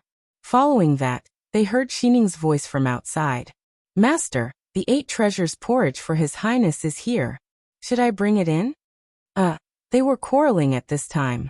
Why did the kitchen come to join in the fun? When she raised her head, she met the big ice cube's smiling gaze. Chu Qingyan was angry and embarrassed. "That's what I want to eat. Who said it was for others? Bring it back to the courtyard. I'll go back later." "Oh," Xining hurriedly replied. When she turned around, Xining whispered to herself, but when the kitchen said to prepare 2 portions, Master didn't stop them. How strange. What kind of people were Xiao and Chu Qingyan? They didn't need to make any effort to hear this little bit of sound clearly. Chu Qingyan had the heart to dig a hole in the ground. She wasn't afraid of a godlike opponent, but she was afraid of a pig-like teammate. The courage that she had gathered with great difficulty to face the big ice cube dissipated at this time, because of these words. Chu Qingyan stomped her feet and planned to turn around and leave. But just as she took a step, her wrist was grabbed. Chu Qingyan turned around and glared at the person behind her. "Why are you grabbing me? I'm hungry, I want to eat." Xiao raised his eyebrows. "If you're hungry, eat here. It saves time and effort." "I don't want to be with you." Chu Qingyan struggled in a fit of pique, trying to break free from his restraint. Xiao raised his other hand and stroked her head. He said gently, "Stop fooling around. Let's talk after we eat." "I don't want to talk to you. Don't think too highly of yourself." Chu Qingyan harumphed. Xiao knew that she didn't mean what she said. He curved his lips and didn't reply to her. Instead, he said to the people outside, "Bring it in." Xining didn't go far. When she heard this, she responded loudly and cheerfully pushed the door open to enter. The moment she entered, she met with 2 different gazes. Her master's eyes were filled with deep resentment, and His Highness's, a refreshing gaze. It was the first time she saw His Highness smile so warmly at her. Xining couldn't help but shiver. She swallowed her saliva and quickly put down the tray. After arranging the bowls and chopsticks, she immediately slipped away. This must be a place of trouble. It was better for her to go somewhere cool.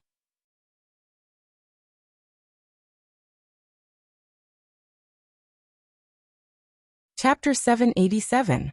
Xiao glanced at the steaming big bowl of 8 treasure porridge on the table and said with a half-smile, "Can you finish such a big bowl?" "None of your business." Chu Qingyan had already flung his hand away before Xining came in and sat down. Actually, she had no appetite at all at this moment. Looking at such a big bowl was really giving her a headache. Xiao Su laughed. Didn't you eat quite a lot for lunch? Chu Qingyan turned around and glared at the person sitting beside her. It must be the servant who told you too much. Xiao Su didn't say anything. Even if it wasn't the servant who told her too much, he knew clearly what she ate for her 3 meals a day and how much she ate. However, he didn't need to tell her these things. When he didn't say anything, Chu Qingyan remembered that the two of them were still quarreling, and immediately turned her head away angrily. Out of sight, out of mind. At this moment, she heard the sound of porcelain clinking and couldn't help but turn her head back again. She saw him holding a spoon to scoop the porridge again. Her gaze fell on the hand holding the spoon. His joints were well-defined, slender, and well-proportioned. No matter which angle she looked at it from, it could be said to be perfect. In a flash, a bowl full of porridge appeared in front of her. Eat it while it's hot. At this moment, Chu Qingyan was still feeling uncomfortable. How could she be seduced by beauty? She was sulking at herself. I'm not eating. Eat it yourself. With that, Xiao Su smiled faintly. Didn't you say that you wanted to eat it yourself? Chu Qingyan wished she could bite off her own tongue. Xiao Su laughed and shook his head. He took the bowl and stirred the porridge with the spoon. After letting out some steam, he scooped up a spoonful and handed it to a certain angry little rabbit. Chu Qingyan stared blankly at the piping hot porridge in front of her. She couldn't help but shift her gaze to him. She opened her mouth, but didn't know what to say. At this moment, Xiao Su reached forward and fed it to her. Try it and see how it tastes. Chu Qingyan put it in her mouth and thought gloomily, it's all the same taste. Before she could eat it, she saw the person in front of her using the spoon just now to take a bite. She couldn't help but widen her eyes. The texture is not bad. Xiao Su nonchalantly scooped another spoonful and brought it back to her. Chu Qingyan was embarrassed. I'm not going to eat your saliva. Xiao Su didn't think much of it. Don't you eat a lot? He was referring to their usual kisses. A blush spread to Chu Qingyan's cheeks. It was really hot. Seriously, weren't they quarreling? Why did the style suddenly change? Xiao Su could not take his eyes off her rosy cheeks. He suddenly felt that the sweet porridge was a little tasteless. It was not as good as her. He coughed softly to conceal the thoughts that had emerged in his mind and turned to eat the porridge. Chu Qingyan saw that the spoon had changed direction and felt unhappy again. How can you eat my porridge? Xiao Su looked at her deeply. His eyes lit up and he suddenly said ambiguously, Then I'll return it to you? Chu Qingyan blinked. She didn't know what he meant. However, the person in front of her suddenly moved closer. Chu Qingyan instinctively wanted to dodge, but the person in front of her reached out and pulled her into his embrace. She couldn't react in time and couldn't move at all. Then she saw that pair of dark eyes move closer and closer. His long and curly eyelashes slowly closed. Chu Qingyan seemed to have been bewitched. She stopped struggling and closed her eyes along with him. His soft lips covered hers. His agile tongue pried open her lips and teeth. Immediately after, a sweet and greasy scent drifted over. Chu Qingyan instantly widened her eyes. This feeding. How could Xiao Su, who was immersed in it, allow her to be distracted? He intensified his attacks and soon, she fell into his arms. Then they intertwined. When the sweet porridge disappeared between their lips and teeth, they couldn't tell who had eaten more. However, Chu Qingyan thought that she would never forget this taste. It was so sweet that it was sickeningly sweet. When they separated, Chu Qingyan was like a fish that had been out of water for a long time. She took in big mouthfuls of air. Xiao Su looked at the person who was limp in his arms and curled his lips in satisfaction. She finally stopped and didn't look at him with hatred as if he was an enemy. He took the tea from the side and brought it to her lips. He smiled slyly. This is what I drank just now. Do you want it? Chu Qingyan rolled her eyes at him helplessly. She had had enough. Why didn't he ask when he came over just now? They couldn't even tell how much saliva they had eaten. Xiao Su's eyes curved. He opened the teacup and brought the tea into her mouth. The porridge didn't taste sweet just now, but after the two of them intertwined, it was a little too sweet when it reached her throat. She had been thirsty for a long time, so when the water was brought over, she didn't care about their current position. She took his hand and drank it in big mouthfuls. When Xiao Su put down the teacup, Chu Qingyan had already left his arms. Thinking about their quarrel just now, she became unhappy. Don't think that I can forgive you just because you used a honey trap. The person in front of him had peach blossom cheeks and water stains on the side of her lips. She was translucent and moving. Xiao Su's throat tightened before he moved away from her lips. He thought about her words carefully and said with a hint of teasing in his words, "Then you fell into a trap?" Chu Qingyan pursed her lips. The big ice block was getting more and more shameless. The little fellow's face turned even redder. Xiao Su's lips curved slightly, but his tone was serious. "How did I offend you? Why are you so angry today?" She looked up and saw his serious face. Chu Qingyan felt powerless, as if she had used all her strength to hit cotton. She had been talking for a long time, but he didn't understand a single thing? "It's nothing. Eat the porridge, it's getting cold." She felt that she no longer had any fighting spirit at the moment. Xiao Su slightly raised his eyebrows. He wanted to ask what was going on, but seeing her reach out to help him ladle a bowl of porridge in front of him, he couldn't help but think that the little fellow had finally calmed down, so it was better not to provoke her. There were some things that didn't have to be pursued to the end. He could investigate it himself. So he moved the bowl and lowered his head to eat. Chu Qingyan saw that he finally started to eat and the stone in her heart was put down. She stirred the bowl of porridge in front of her from time to time, but her gaze fell on the person in front of her. This kind of person who could take out a white porcelain spoon to look like a jade pearl. As long as he took off his mask and revealed his true appearance to the world, there would definitely be countless women willing to follow him. Not to mention his status, just his side profile was enough to move people's hearts. She looked at his hand. It was slender like bamboo. He could hold a pen, a sword, and even the way he held a spoon was so elegant. Chu Qingyan was dazzled and her thoughts drifted away. The Liang family's two sisters had outstanding looks and proper manners. They were the type that men liked. Chu Qingyan thought in her heart. This Empress Liang had a good plan. No matter which type the big ice block liked, one was more quiet and one was more active. There would always be one type that would be satisfied. Her heart, once again, felt bitter.